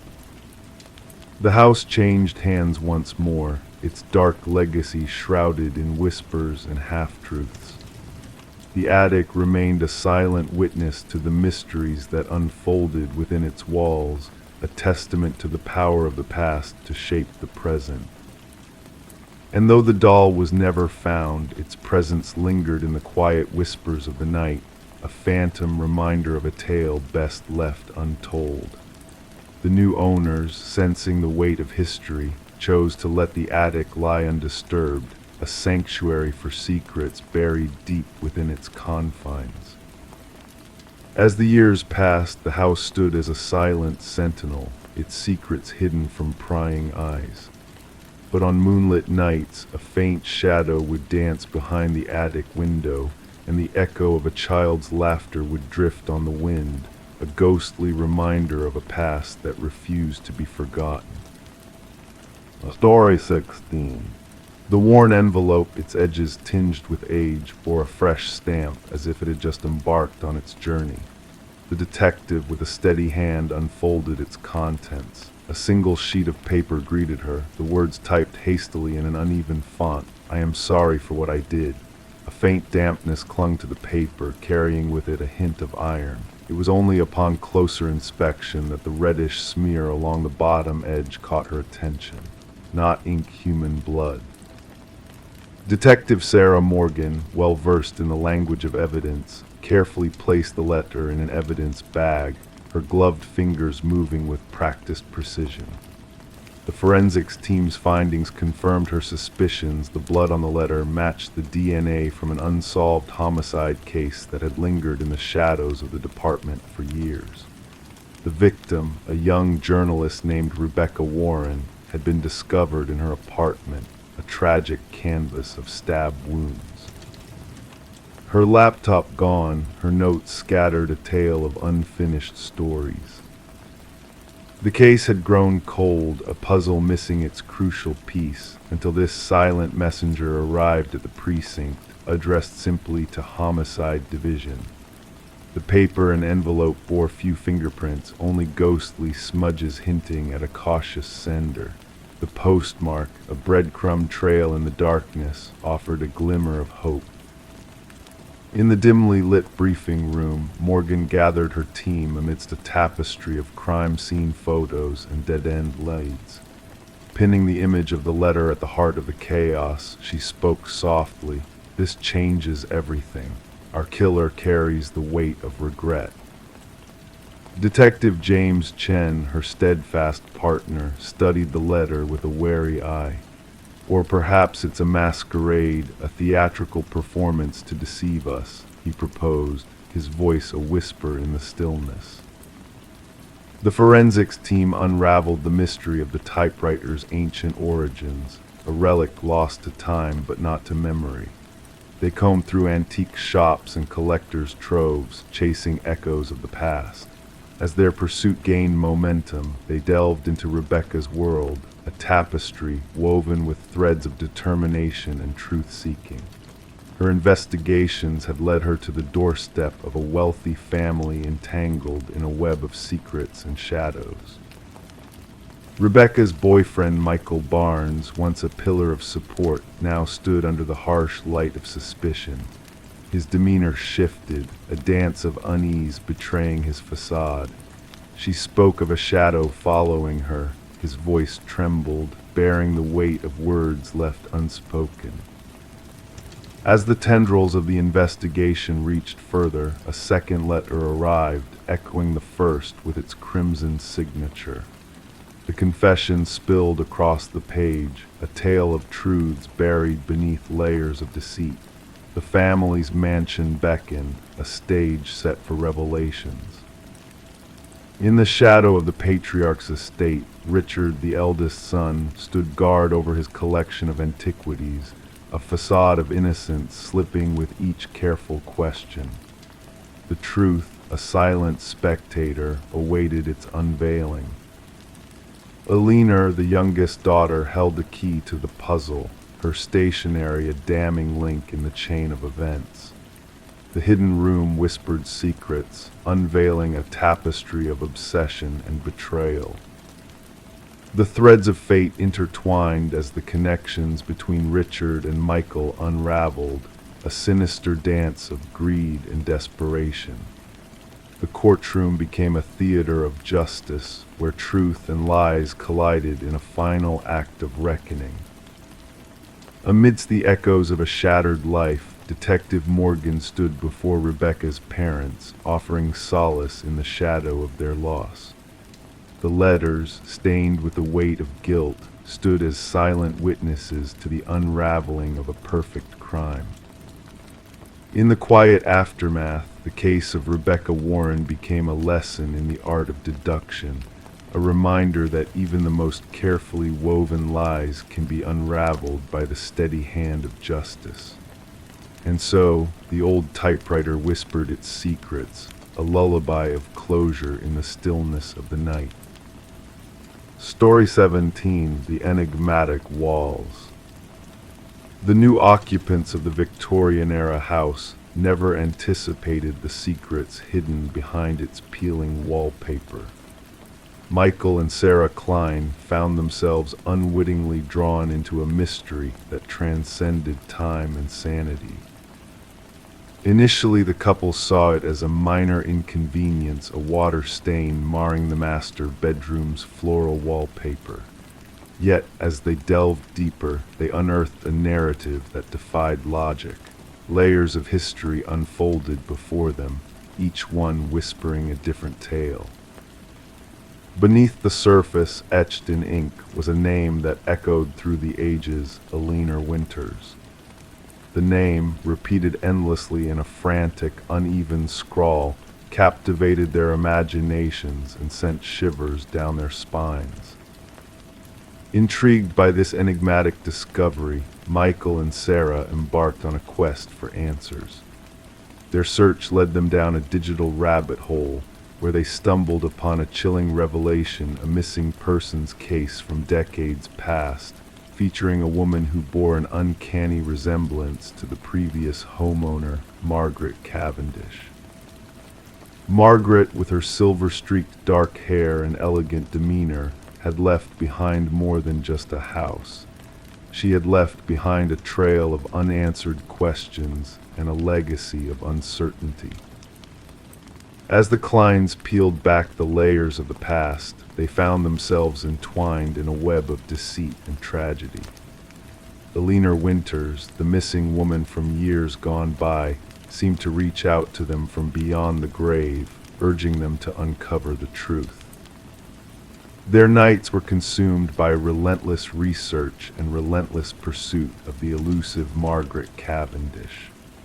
The more they delved, the more the lines between reality and illusion blurred, until they found themselves standing on the precipice of a revelation that would change everything. Forensic teams descended upon their home, turning it into a stage for a macabre performance. The walls, once silent witnesses to a decades-old crime, now screamed with the echoes of the past, demanding justice. Beneath the floorboards, hidden from prying eyes, lay a cache of identities belonging to a woman named Alina Winters.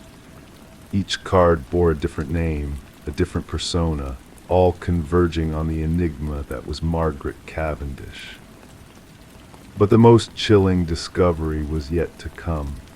DNA evidence linked Alina to the house, while fingerprints pointed to a disturbed soul named Rebecca Eldridge, a psychiatric patient consumed by her fractured mind. Rebecca, in her desperate bid for identity, had assumed the persona of Alina, weaving a complex tapestry of lies and deceit that culminated in tragedy. The walls, adorned with the name Alina Winters, stood as a solemn testament to her fractured psyche, a monument to a mind unraveled. As the truth unfurled like a dark flower in bloom, Michael and Sarah stood witness to a revelation that would haunt them for the rest of their days. Alina's remains, unearthed from the garden, brought closure to a long-forgotten chapter in history. Margaret Cavendish, or rather Rebecca Eldridge, was unmasked in a final act of defiance, her facade crumbling to reveal the depths of her deception. The house, once a sanctuary, now bore witness to a crime that transcended time and reason. For the Kleins, the house that had once promised a fresh start now stood as a monument to the past, a reminder that some secrets are best left undisturbed. And as they watched the authorities lead Rebecca away, they knew that the echoes of Alina Winters would forever linger in the walls, whispering their tragic tale to those who dared to listen. Story 18. The new homeowners perceived it as an oddity, the crackling of the old intercom system in the dead of night, a relic of the past, reconfigured but left to fade into obscurity. Then on a solitary night, the husband, driven by curiosity, pressed the button. A faint whisper crackled through the speaker, sending shivers down his spine. "Why did you return?" Startled, he recoiled, his hands trembling. His wife, looming behind him, murmured, "I never uttered those words." The Victorian manor stood serenely amidst ancient oak trees, its aged fa-deck concealing a modernized interior. Daniel and Meredith Parker, the new owners, had acquired the property at an unexpectedly modest price, despite the agent's uneasy demeanor during the tour. The intercom system, a charming vintage touch linking all rooms, had captivated the history-loving couple. Detective Sarah Reeves pulled up to the estate, the gravel whispering under her unmarked car's tires. Initially reported as a potential break-in, the dispatcher's tone hinted at a deeper narrative. Daniel Parker, a tall figure with a ghostly pallor, welcomed her at the entrance, leading her through the grand foyer. It all began with the intercom, he recounted, guiding Detective Reeves. Just static at first, then whispers, then complete sentences. My wife thought I was imagining it until she heard it too. In the living room, Meredith sat stiffly on an antique sofa, hands clenched around a steaming mug left untouched. We uncovered something behind the wall, she disclosed abruptly. Daniel wanted to expand the kitchen pantry, and upon removing the drywall, her voice faltered. Behind the wall, enveloped in decaying plastic, lay a small leather-bound journal. Detective Reeves donned gloves before delicately unfurling its fragile pages. The script, elegant yet frenzied, belonged to Alina, the supposed previous occupant. The entries chronicled her mounting suspicion that her husband, Vincent, harbored malicious intentions towards her. The last entry dates back 30 years, Daniel elucidated. After that, silence. The prior owners mentioned purchasing it from an elderly man who relocated to a retirement community. The inquiry unearthed Vincent and Alina Blackwood as the former proprietors. Records indicated Vincent had sold the house shortly after Alina's alleged departure. No divorce records existed, no change of address, no financial transactions under Alina's name post the final journal entry. Detective Reeves mobilized a team to scrutinize the estate thoroughly. Ground-penetrating radar disclosed irregularities beneath the garden shed's concrete foundation. As investigators breached the aged concrete, the truth materialized in the form of human remains. Forensic analysis confirmed the skeleton as a woman in her 40s, exhibiting signs of blunt force trauma to the skull. A gold wedding band retrieved from the remains bore an inscription, "To Alina, my eternal love." The case against Vincent Blackwood swiftly amassed evidence. Now elderly and residing in a care facility, he comprehended the charges leveled against him. Confronted with the proof, his response sent shivers down even the seasoned detective's spine.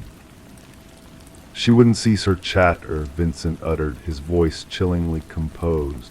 "Constantly prattling through that cursed intercom, monitoring me, interrogating me.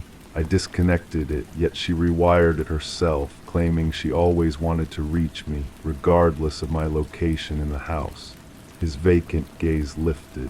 "I merely sought tranquility." Throughout his confession, Vincent disclosed how he meticulously engineered the narrative of Alina abandoning him, even mailing postcards to neighbors from diverse locales, inscribed in forged penmanship. He had resided in the house for years thereafter, walking daily above the concrete beneath which his wife lay buried. The trial was concise, with Vincent pleading guilty to the murder.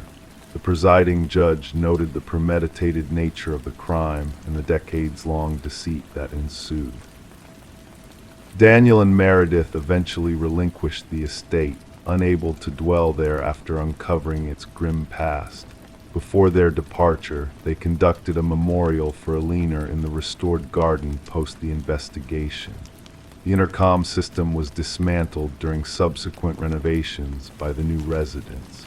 Workers recounted hearing static and whispers during the removal, attributing it to interference from their equipment. Detective Reeves revisited the Blackwood case file for a final time before its archival. As she sealed the manila folder, she pondered how the house itself seemed to transcend time to unveil its secret. The scales of justice had finally tipped against Vincent Blackwood, all owing to Alina's tenacity in making her voice heard. Among local law enforcement, the case earned the moniker, the house that answered back.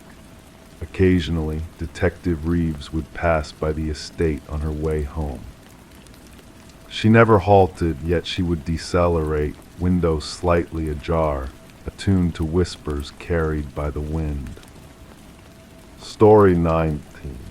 The ancient apartment held its secrets, pipes that whispered, floorboards that murmured, yet the new tenant sensed something more, something unsettling in the night. The footsteps, precise and steady, echoed from above, a rhythmic dance of mystery. But she dwelled on the highest floor, a solitary figure in the darkness. One evening, a spark of bravery ignited within her, and she tapped the ceiling with a broomstick. The sound ceased. Silence enveloped the room. Then, a single reply echoed down to her from within the very ceiling itself. Sarah Coleman kept the knocking incident to herself, rationalizing it as mere settling of the old building, or perhaps a curious critter exploring the attic space. Night after night, the methodical footfalls traversed her ceiling, a haunting lullaby in the shadows. She adapted, cranking up the TV volume, wearing headphones to bed, anything to muffle the enigmatic steps that roamed above her. Detective Morris stumbled upon the apartment's enigma when a maintenance worker stumbled upon a hidden crawlspace during routine repairs. Behind a section of drywall outside Sarah's unit, an unexpected passage unveiled itself, defying the building's blueprints. Illuminated by a flashlight, the passage revealed a clandestine living area, discarded wrappers, empty bottles, a stained blanket, and a small journal. The police were summoned promptly. Detective Morris and his partner, Detective Rivera, arrived to find the maintenance worker in shock, muttering about unseen eyes. The journal chronicled intricate details of Sarah Coleman's life, her routines, her guests, her meals, her habits. Yet the writing, once precise, descended into chaos, cryptic symbols scrawled along the margins. The subject resists my influence, the final entry lamented. She dares to defy me. No one defies me. Forensic teams combed through the crawl space, discovering unidentified fingerprints and a network of hidden passages intertwined within the building's structure. These concealed pathways led to 5 different apartments, but terminated in peepholes disguised as innocuous fixtures, with only one target: Sarah Coleman's abode. Interviews with current residents yielded no abnormal experiences, yet former inhabitants painted a different narrative. 3 predecessors recounted sensations of being watched or unexplained disturbances, prompting one to flee after a mere fortnight. Their tales remained untold, shrouded in fear of sounding delusional. A breakthrough emerged with the revelation of microscopic blood evidence in a crawlspace. DNA testing linked the spatter to Martin Weaver, a vanished former tenant. He resided directly beneath Sarah's apartment. Detective Morris revisited Martin's disappearance, unearthing a history of complaints about noises from the unit above Edward, a reclusive man who abruptly departed after Martin's vanishing act. Edward's nomadic past unfurled a pattern of top-floor residency, minimal social interactions, and sudden exits across multiple locales. An ominous tale was unraveled by a neighbor's recollection of Edward's fixation on silence, a trait that echoed through his transient life. The investigators' pursuit led them to a secluded cabin, adorned with eerie displays. Photographs of apartment residents, maps detailing building structures, and chilling journals chronicling specimen observations and habitat maintenance populated the walls. A corkboard pinned with missing persons reports revealed Edward's sinister legacy: 6 vanished souls, haunting testimonies etched into the very fabric of his existence. Behind the cabin, a macabre discovery awaited the soil bore witness to unspeakable secrets, unearthing a trail of graves. As the forensic team toiled to identify the fallen, Detective Morris revisited Sarah's building, now sealed off from the hidden passages. Yet whispers persisted among the residents, a reminder of the specter that once lurked within the walls. During the installation of new security measures, a chilling find awaited the maintenance crew, a fresh notebook concealed in a crevice where wall met ceiling. The notebook, a sinister echo of its predecessor, bore a single foreboding message. My old sanctuary has been unveiled, but my new refuge remains hidden. The officers mobilized to evacuate Sarah, only to find her apartment deserted. Her belongings lingered, a ghostly echo of her presence. In the bathroom, a cryptic message etched in steam directed their gaze upward. The missing ceiling panel above the shower revealed an empty abyss, a portal to the unknown. Edward, now identified as Edward Mercer, eluded capture, his expertise in construction and renovation facilitating his clandestine domain. Thermal scans unveiled an empty husk within Sarah's walls, a silent testament to Edward's elusive nature. Sarah Coleman's fate intertwined with a web of disappearances across state lines, a haunting reminder of the unseen forces that lurk in the shadows.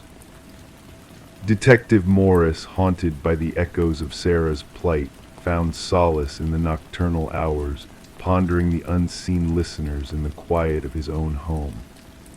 The footsteps that echoed above her, the silent watch that lingered in the darkness, a chilling reminder of the mysteries that lie just beyond the surface.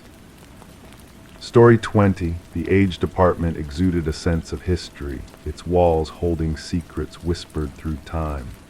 The heating system emitted low groans, the pipes rattled softly, a familiar lullaby for the building's slumbering memories. She, the occupant, found solace in the mundane sounds, reassuring herself that all was as it should be.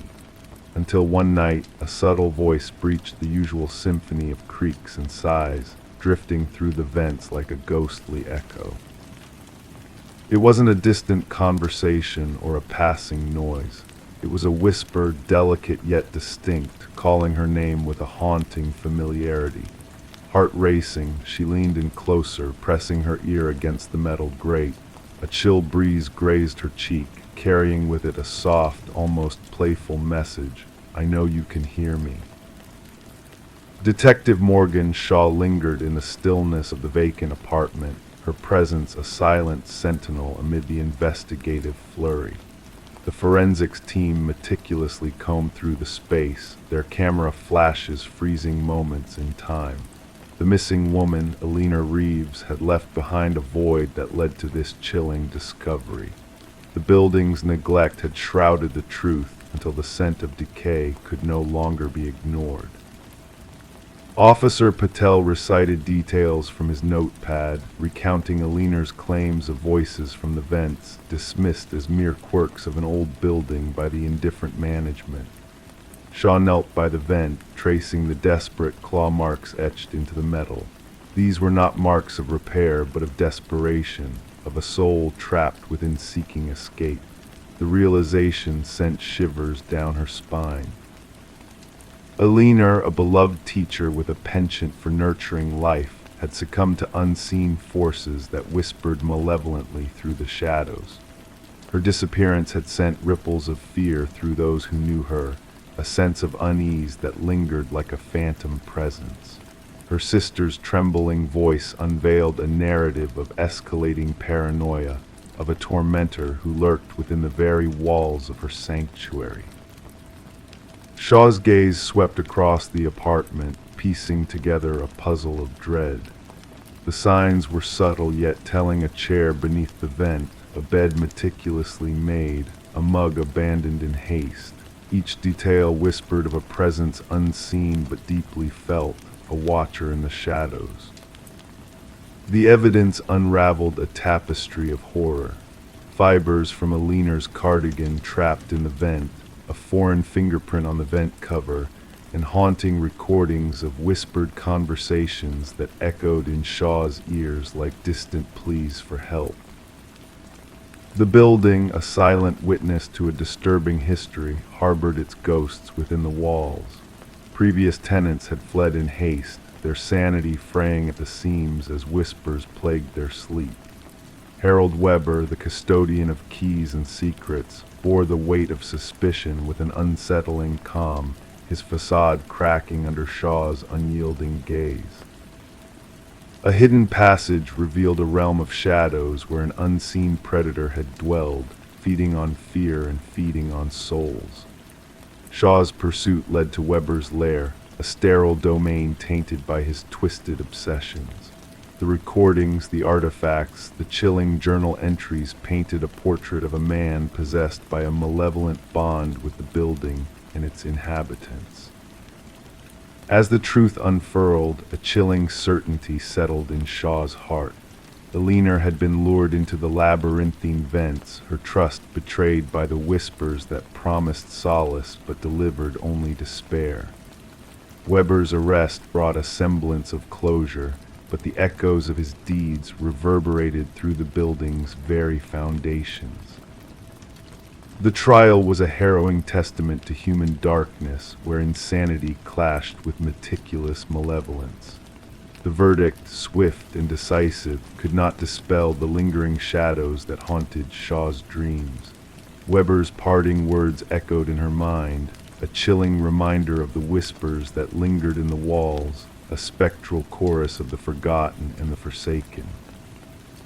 Now the apartment building stands as a monument to its tainted past, a relic of whispered horrors that refuse to fade. New residents come and go, unaware of the silent watchers that dwell within the walls. The whispers persist, the drafts carry unseen voices, and the building's ancient bones groan and rattle in a macabre symphony of secrets. And in the stillness of the night, those who listen closely may hear the faint echoes of a spectral presence, a reminder that some nightmares never truly fade away. Story 21. Once upon a time, in a town veiled by the hush of secrets, there stood a house at the edge of the woods. It loomed solitary, its windows veiled in shadow, its porch bowed with the weight of time's burden. The townsfolk never spoke of it, as if by silencing their words they could erase its existence. No one laid claim to its ownership. No memory lingered of its creation. Yet when a band of wanderers strayed too near, they beheld a chilling sight, names etched into the wooden siding, carved deep like cryptic omens. At the end of the list, crisp and untouched by the hands of time, was a name unfamiliar to all but one. And when a tremulous voice whispered, "That's mine," a shiver danced through the gathering dusk. In the stillness of night, a call pierced the quiet. The dispatch logged it as a routine trespassing incident. The caller, Mason Wright, the intrepid leader of the wanderers who discovered his own name engraved upon the forsaken abode. The officers who responded anticipated nothing more than the antics of wayward youth, a mere dalliance in mischief, but what awaited them defied all logic. Detective Sarah Keller arrived as twilight draped the forest in its dusky embrace. Her flashlight cleaved the darkness, casting light upon the weary faade of the dwelling. The names 27 in all trailed down the eastern wall like a mournful litany. Some had faded into obscurity, almost vanishing against the weathered wood. Others remained sharp as if freshly hewn. And at the base, Mason Wright, the incision still redolent of sawdust scent. "I've never set foot here before," Mason declared, his exhalations coalescing into spectral clouds in the frigid air. "I cannot fathom how my name came to be upon this forsaken place." The inquiry commenced with scrutinizing the backgrounds of each named individual. The revelation sent a chill coursing through the veins of the detective cadre. Every appellation belonged to one who had vanished over the past 40 years. Some disappearances had grown cold with time. Others remained an active enigma. Yet a disconcerting commonality bound them all. Each had vanished while traversing these woods alone. Forensic experts meticulously documented the carvings, discerning nuances in depth, technique, and erosion. The eldest name, Rebecca Hansen, corresponded to a disappearance 3 and 7 years prior. The records chronicled a young woman who ventured into these very woods and was swallowed by the yawning maw of mystery. Search parties unearthed naught but a solitary hiking boot near a babbling brook. Detective Keller probed Mason's recollections with diligence. His account held steadfast. He bore no ties to this locale beyond the expedition with his 4 comrades. They had selected the trail by chance, guided by an online suggestion. No thread of his past wove him to the other names adorning the somber walls. The focus pivoted to Mason's companions. Emily Chen, the group's shutterbug, proffered snapshots from their journey. Upon perusal, analysts unearthed an unsettling specter, a nebulous figure lurking in the background of 3 distinct photographs. A specter akin to a svelte, towering man, perpetually veiled by the arboreal tapestry. "We encountered no soul but our own on the path," Emily maintained. "The memory would have been seared into our minds." The detective commanded a sweep of the domicile's interior. The edifice exuded an air of desolation, each surface cloaked in dust, furniture strewn asunder. Yet in the bowels of the basement, a grim tableau awaited the officers. The possessions of the vanished hikers lay arrayed upon wooden shelves in macabre order. Watches, backpacks, cameras, wallets, each bearing a name that matched those adorning the exterior wall. Technicians cataloged each item meticulously. In the stark glow of ultraviolet light, crimson splotches materialized upon the concrete, flooring a tapestry of years past, scrubbed in vain. Beneath the house's timbers lay no bodies, as the radar attested. Yet cadaver dogs signaled fervently at the rear of the property, where the forest embraced its thickest density. As the investigation burgeoned, Detective Keller noted a disquieting shift in Mason Wright's demeanor. He reported peculiar incidents, whispers on the night's breath, footprints in unsullied snow leading to his threshold but vanishing in retreat, specters observing from the dimlit street.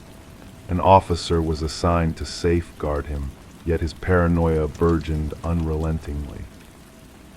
The breakthrough materialized with the unearthing of ancient land records from the county annals. The dwelling once belonged to a recluse named Victor Blackwood, a hunter of solitary pursuits. His shadow haunted the periphery of neighbors' memories, an enigmatic figure of towering emaciation who shunned discourse. Blackwood had vanished 15 years prior, his departure eluding official scrutiny. Armed with a warrant, Detective Keller spearheaded an expedition into the encompassing forest. The search party unearthed a labyrinth of rudimentary hunting blinds strategically nestled along favored trails. Within one such blind, a journal lay ensconced, chronicling meticulous observations, insights into hikers, their trajectories, accoutrements, and rhythms. The script mirrored the scant documents attributed to Victor Blackwood. The entries metamorphosed from accounts of fauna to treatises upon humans, as quarry unveiling their patterns, frailties, and the methodology of their harvest. The final pages bore intricate details of stalking each name on the wall, including the elaborate process of selecting his prey.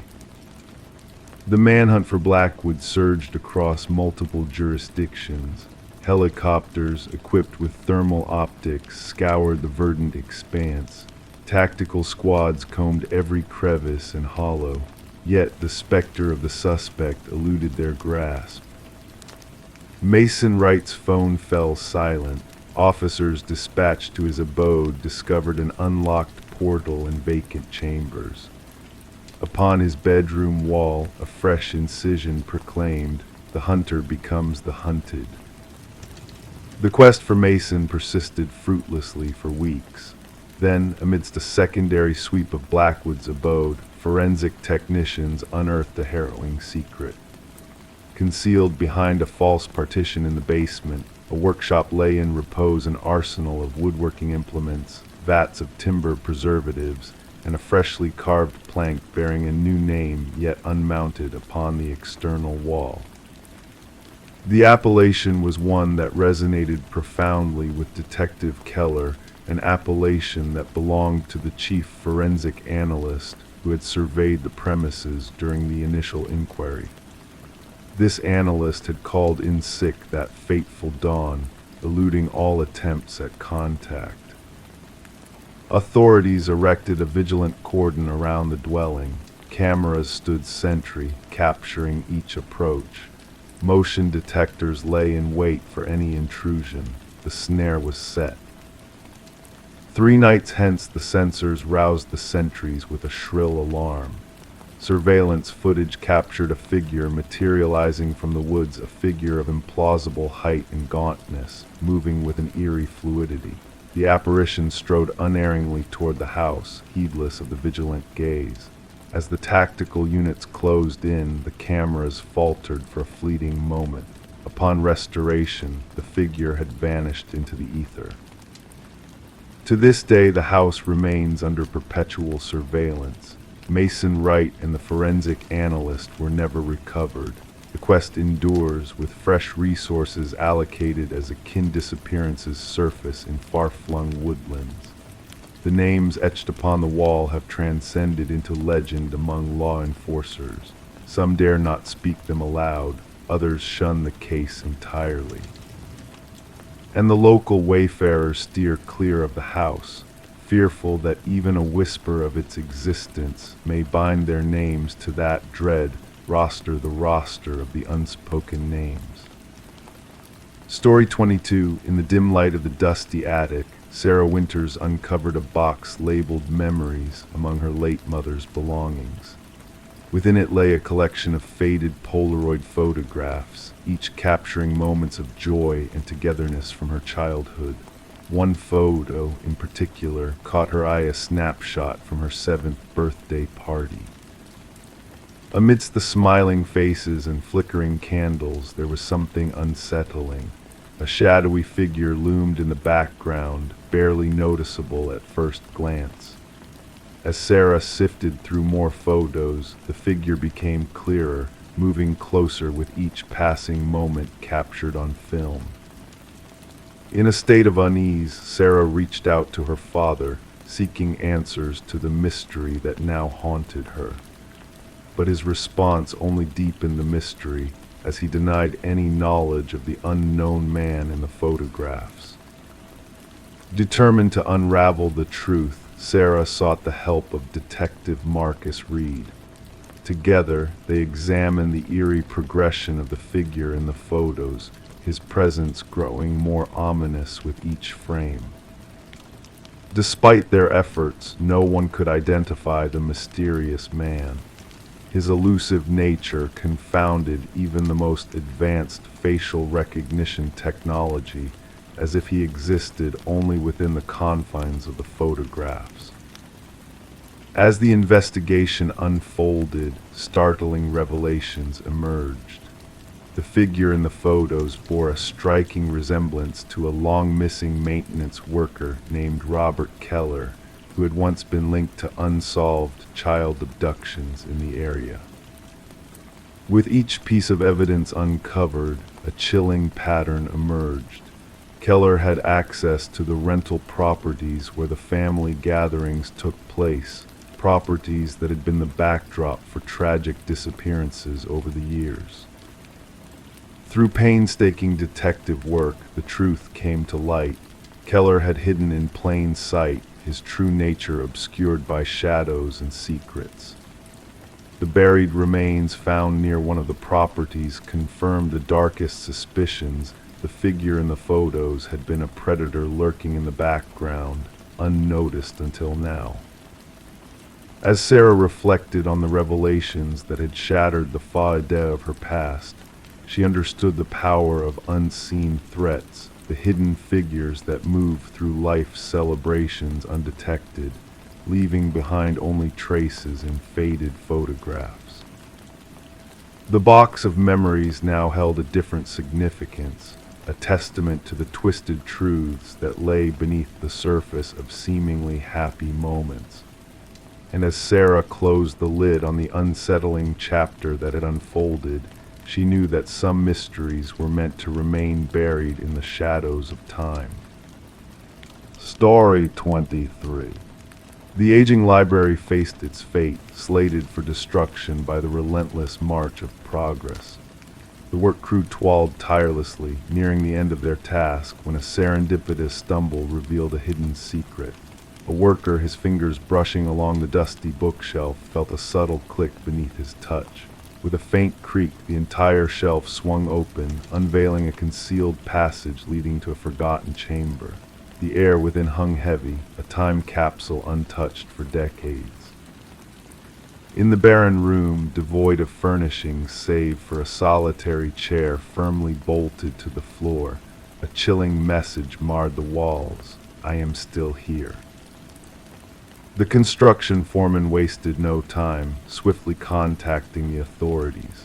What had started as a routine demolition swiftly spiraled into a realm of darkness and intrigue. Detective Morgan Walsh, a seasoned investigator with 2 decades of experience, entered the scene, his flashlight piercing the gloom like a beacon of truth. The haunting words etched on the walls loomed large in the dim light, a silent testament to a hidden horror. "Secure the area," Walsh commanded, his voice resonating in the confined space. "No one disturbs a thing until forensics arrives." The library's past whispered a tale of mystery and tragedy. Once owned by the influential Harrington family, the building had been gifted to the public following the mysterious disappearance of their daughter, Rebecca. Vanished during her final year of college, leaving behind naught but an abandoned car near the woods, Rebecca's fate had remained a chilling enigma. Despite exhaustive searches and fruitless interviews, the truth eluded all but her grieving family, who harbored suspicions of a darker truth. As forensic experts combed through the hidden chamber, they unearthed clues shrouded in dust and shadows. Hair and fibers embedded in the chair, microscopic traces of blood and skin on the scratched walls, each fragment a piece of a sinister puzzle. The chair, with its weathered leather straps and bolt holes, hinted at a grim purpose: to confine and subdue. Walsh delved into the Harrington family's past, a gnawing suspicion tugging at his mind. The timing of the library's donation following Rebecca's disappearance struck a dissonant chord. Further digging unearthed a disturbing connection. The contractor responsible for the hidden room's bookshelf had ties to Maxwell Harrington, Rebecca's uncle and the family's patriarch. Financial records painted a troubling picture of lavish payments for secretive renovations. Former library staff, bewildered by the revelations, shared their memories. One elderly librarian recalled Maxwell's solitary visits to the sealed-off section, his insistence on preserving its original state under the guise of historical significance. The investigation reached a chilling crescendo as DNA evidence linked the hidden chamber to Rebecca. She had not fled. She had been held captive, likely by one within her own kin. Armed with a warrant, detectives descended upon the Harrington estate. In Maxwell's study, a damning journal hidden in a false compartment unveiled a twisted obsession with his niece, a descent into madness culminating in her tragic demise. Confronted with incontrovertible evidence, Maxwell's veneer of innocence shattered. His once-denied crimes spilled forth in a chilling confession, illuminating the depths of his depravity.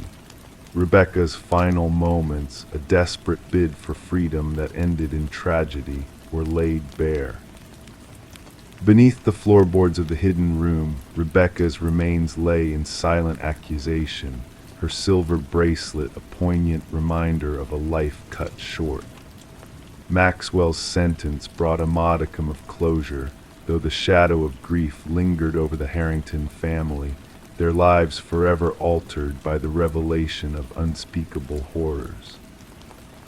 The library, once slated for destruction, now stood as a somber memorial to a life lost and justice delayed. Flowers adorned its entrance, a silent tribute to a young soul whose voice, though silenced, had resounded through the ages with a haunting plea, "I am still here." And in the quiet reflection that followed, the truth emerged from the shadows, casting light on a dark chapter in the annals of a once prominent family. Story 24. The old house had stood quiet and empty for what felt like an eternity, its secrets buried within its walls. Whispers from the neighbors spoke of a young woman who had vanished without a trace, leaving behind a void that echoed through the halls. When the new tenants crossed the threshold, they were met with a chilling mystery, the bedroom door stubbornly locked from the inside. With a creak and a groan, they forced it open, revealing a scene frozen in time. The air inside was heavy with neglect, a veil of dust hanging in the stillness. Despite the passage of years, the bed was immaculately made, the mirror gleaming with an unsettling clarity. A solitary candle stood as a silent sentinel on the desk, its wax a molten pool of forgotten dreams. And there, amidst the eerie stillness, lay a notebook open to a page freshly inked, like a message from the beyond. Detective Morgan delved into the journal's secrets, each page a thread in the tapestry of a life interrupted. The meticulous script belonged to Elise Winters, a name shrouded in mystery and sorrow. Her words danced across the paper in a dance of precision, until they faltered in the final entry, etched with a desperate plea for help. "I know he's watching me tonight," the ink whispered. "If something happens, know that it wasn't random." As the room was combed for clues, a faint scent lingered in the air, a hint of something chemical, something sinister. The landlord lingered in the shadows, haunted by the specter of the past. "We checked every inch of this place," he murmured, his voice a ghostly echo. "That door should not have been locked." Elise's life, once a tapestry of promise, now unfolded in shades of gray. Her work at Harriman and Associates had uncovered a web of deceit, a truth that threatened to shatter the facade of respectability. Colleagues spoke of her dedication, her unyielding pursuit of justice that had led her down a dark path. The pieces of the puzzle scattered in the stillness of the room offered no solace, no closure. Amidst the shadows, a revelation emerged, a hidden compartment beneath a loose floorboard, a key to a vault of secrets. The documents within unveiled a conspiracy that reached beyond the walls of the old house, a web of lies woven by powerful hands. The truth, long buried, clawed its way to the surface, demanding justice. The whispers of the past guided Detective Morgan to the heart of the darkness, where truth and deception intertwined. The hidden passages beneath the house revealed a path to the truth, a path obscured by shadows and deceit. Vincent Harriman's facade crumbled under the weight of evidence, his protestations falling on deaf ears. In the courtroom, the echoes of Elise's voice rang clear, a testament to her unyielding spirit. Her legacy, etched in ink and blood, found its voice in the hushed whispers of justice. The room where she made her final stand stood as a shrine to her sacrifice, a beacon of light in a sea of darkness. The house, once a silent witness to tragedy, now stood as a monument to the power of truth. Its walls whispered of a past laid bare, a legacy of courage and defiance. And as the sun set on the old house, casting long shadows across its facade, a sense of peace settled over the land, a reminder that even in the darkest of nights, justice would prevail. Story 25. Renovations always hold secrets waiting to be unearthed. Dusty relics from the past, forgotten treasures, memories long faded. Sarah and Michael, entranced by the allure of a Victorian-era home, embarked on a journey of restoration. unaware of the mysteries lurking beneath the surface. Beneath the floorboards, hidden from sight, a letter lay in silence, a cryptic message folded with precision. The ink, faded with time, whispered a warning: don't trust the one who knocked. Before their minds could comprehend the significance, 3 sharp raps pierced through the stillness of the house, sending shivers down their spines. Detective Alina Reed, a seasoned investigator with a keen eye for the obscure, arrived at the scene. The couple stood, the floorboards gaping, revealing a void beneath. With deft hands accustomed to the weight of truth, Reed retrieved the note, aware of the inevitable taint left by Sarah and Michael's touch. As the investigation unfolded, backgrounds were scrutinized, revealing nothing amiss about the couple. But the house, steeped in a history darker than anticipated, held secrets of its own. Once belonging to the enigmatic Hargrove family, the residence bore witness to years of solitude following the passing of its last inhabitant, Margaret Hargrove. Neighbors spoke of Margaret with fondness tinged with mystery, a recluse, yet kind-hearted with no enemies in sight. But the note, aged and worn, hinted at a different narrative, a tale of fear and caution that transcended time. Forensic analysis painted a picture of the past, dating the note back 2 decades. The handwriting, etched with desperation, hinted at a life overshadowed by dread. Franklin and Margaret Hargrove, partners in life, harbored a secret that had remained buried for years. Reed delved deeper, peeling back layers of history, uncovering fragments of a life long gone. Franklin, a respected teacher turned recluse, had succumbed to paranoia in his final days, haunted by a shadow that lurked just beyond reach. The breakthrough emerged from the whispers of Margaret's sister, a frail voice from the past revealing truths long suppressed. Franklin's debts, a pact with a shadowy figure known only as the Collector, had sealed their fate with 3 ominous knocks that echoed through the night. With each revelation, the shadows of the past grew darker. Forensic teams unearthed the remains of Victor Mercer, a ghost from the past, silenced by the hands of fear and desperation. Margaret's diaries, a testament to her anguish, painted a portrait of a life ensnared by secrets too heavy to bear. Justice, though delayed, found its way to the light. The truth, a mosaic of betrayal and tragedy, was pieced together through the remnants of a life left untold. Sarah and Michael, haunted by the echoes of the past, chose to part ways with the house, leaving its halls to whisper tales of bygone days. And yet the house stood silent, a sentinel of secrets waiting to be discovered. Whispers in the night spoke of phantom knocks, a reminder of the past that refused to fade. Detective Reed, in her final report, pondered the enigma that lingered, a mystery woven into the very fabric of the house. In the stillness of the night, as shadows danced along the walls, the note remained a silent witness to the secrets buried within. Don't trust the one who knocked, its words a haunting refrain, a reminder that some mysteries defy the passage of time, lingering in the depths of memory, waiting to be unraveled.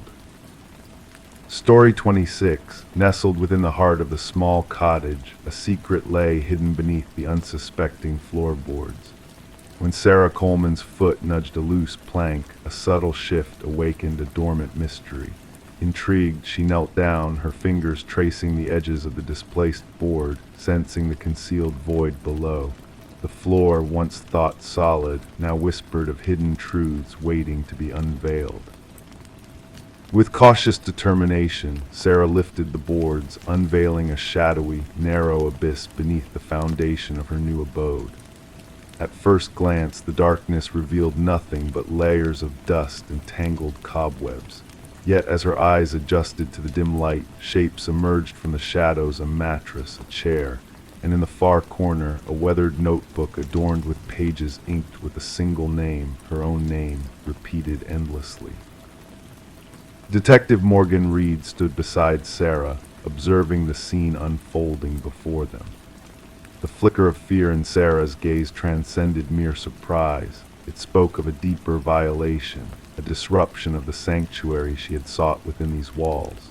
"Do not disturb anything further." Detective Reed's voice carried a soothing authority as she illuminated the hidden chamber with her flashlight, revealing walls adorned with a haunting collection of surveillance photographs capturing Sarah's every move. The eerie shrine of obsession, meticulously arranged beneath her feet, hinted at a sinister presence that had lingered unnoticed. The cottage, purchased from the estate of the reclusive Walter Green, held secrets unbeknownst to Sarah and the world outside its quaint exterior. The estate's sale had unfolded without a whisper of the hidden depths within the property, leaving Sarah to uncover the chilling reality beneath her very floorboards. "I never met him, the previous owner." Sarah's voice trembled with disbelief. "The neighbors spoke of him as a recluse. I was told the basement access had long been sealed off. The inspections never hinted at this hidden chamber." As the crime scene investigators descended upon the cottage, their purpose clear, the truth began to unravel in chilling clarity. Forensic examinations unveiled a haunting timeline of obsession. Walter Green, in his solitude, had fixated upon Sarah for years preceding his demise. His clandestine surveillance, unnoticed by his unwitting subject, painted a portrait of obsession that had festered in silence, waiting to unfurl its dark intentions. As the investigation delved deeper, Detective Reed's inquiries led to an unexpected revelation. A former colleague of Walter's, haunted by the echoes of his confessions. He spoke of her often, the man confessed, his gaze troubled. He believed she belonged to him in some twisted way. "I brushed it off as harmless ramblings until now." A key discovered within Walter's belongings unlocked a storage unit, revealing a chilling replica of Sarah's former life, a meticulously recreated facsimile of her apartment, complete with eerie details that mirrored her existence. A calendar marked with a foreboding date hinted at a future Walter had envisioned, a future that Sarah had narrowly escaped. The shadows of Walter's past loomed large, revealing a history marred by obsession and delusion.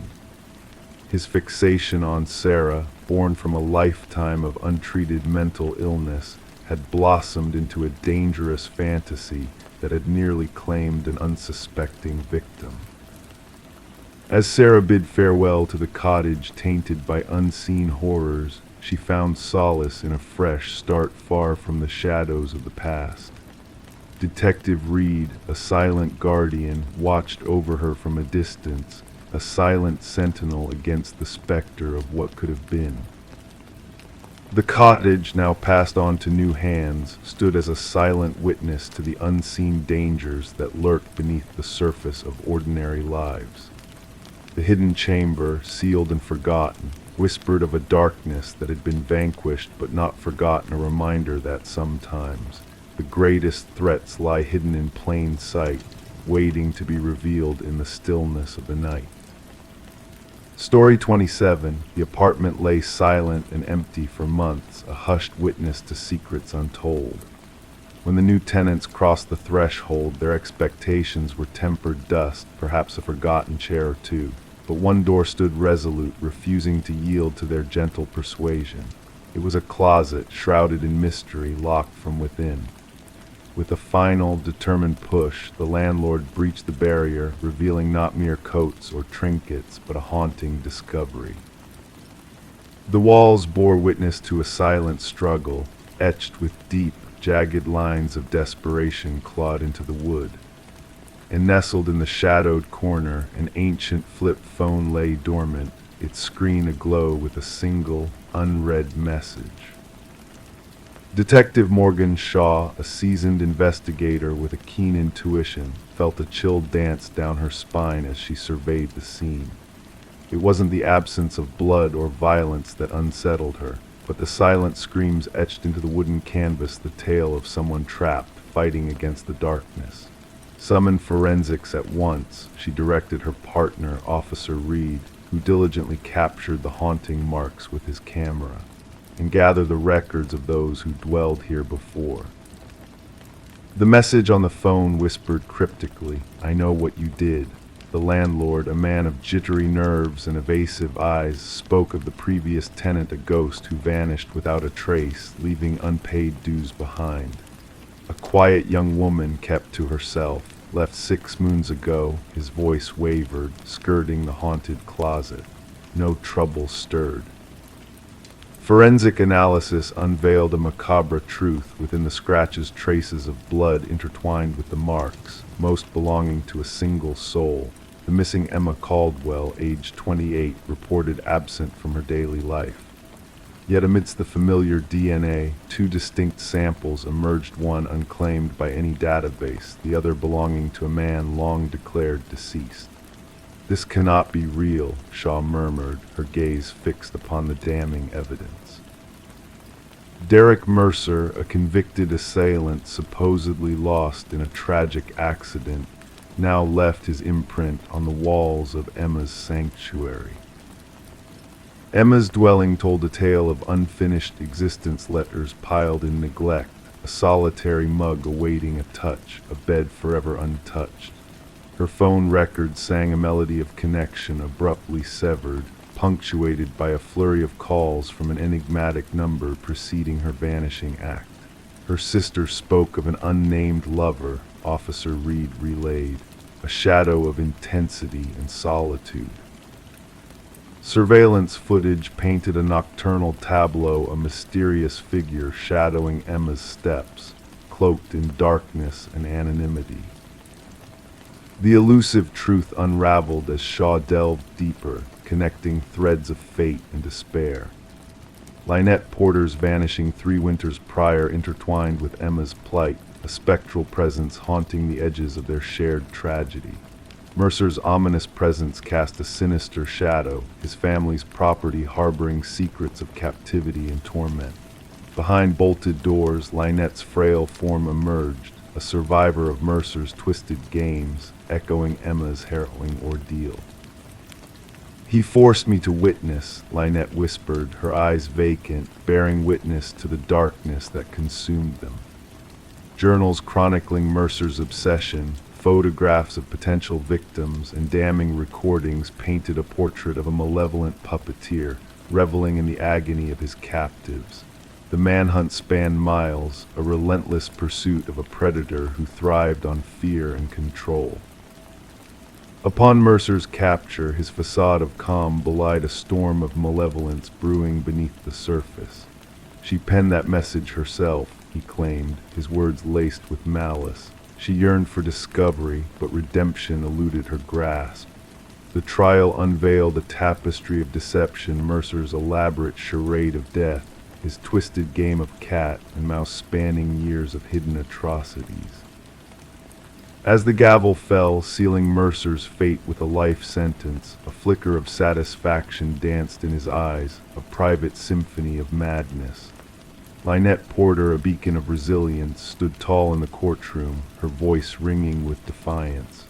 "He ensnared us in shadows, but I choose the light," her words echoed through the chamber, a testament to strength reclaimed. The investigation's legacy reverberated through departmental reforms, a testament to the resilience born from darkness. Detective Shaw, keeper of Emma's silent chamber, bore witness to the unspoken horrors that lingered within, a reminder that sometimes the most haunting tales are etched not in blood, but in the silent cries of those who fought to be heard in the shadows of the night.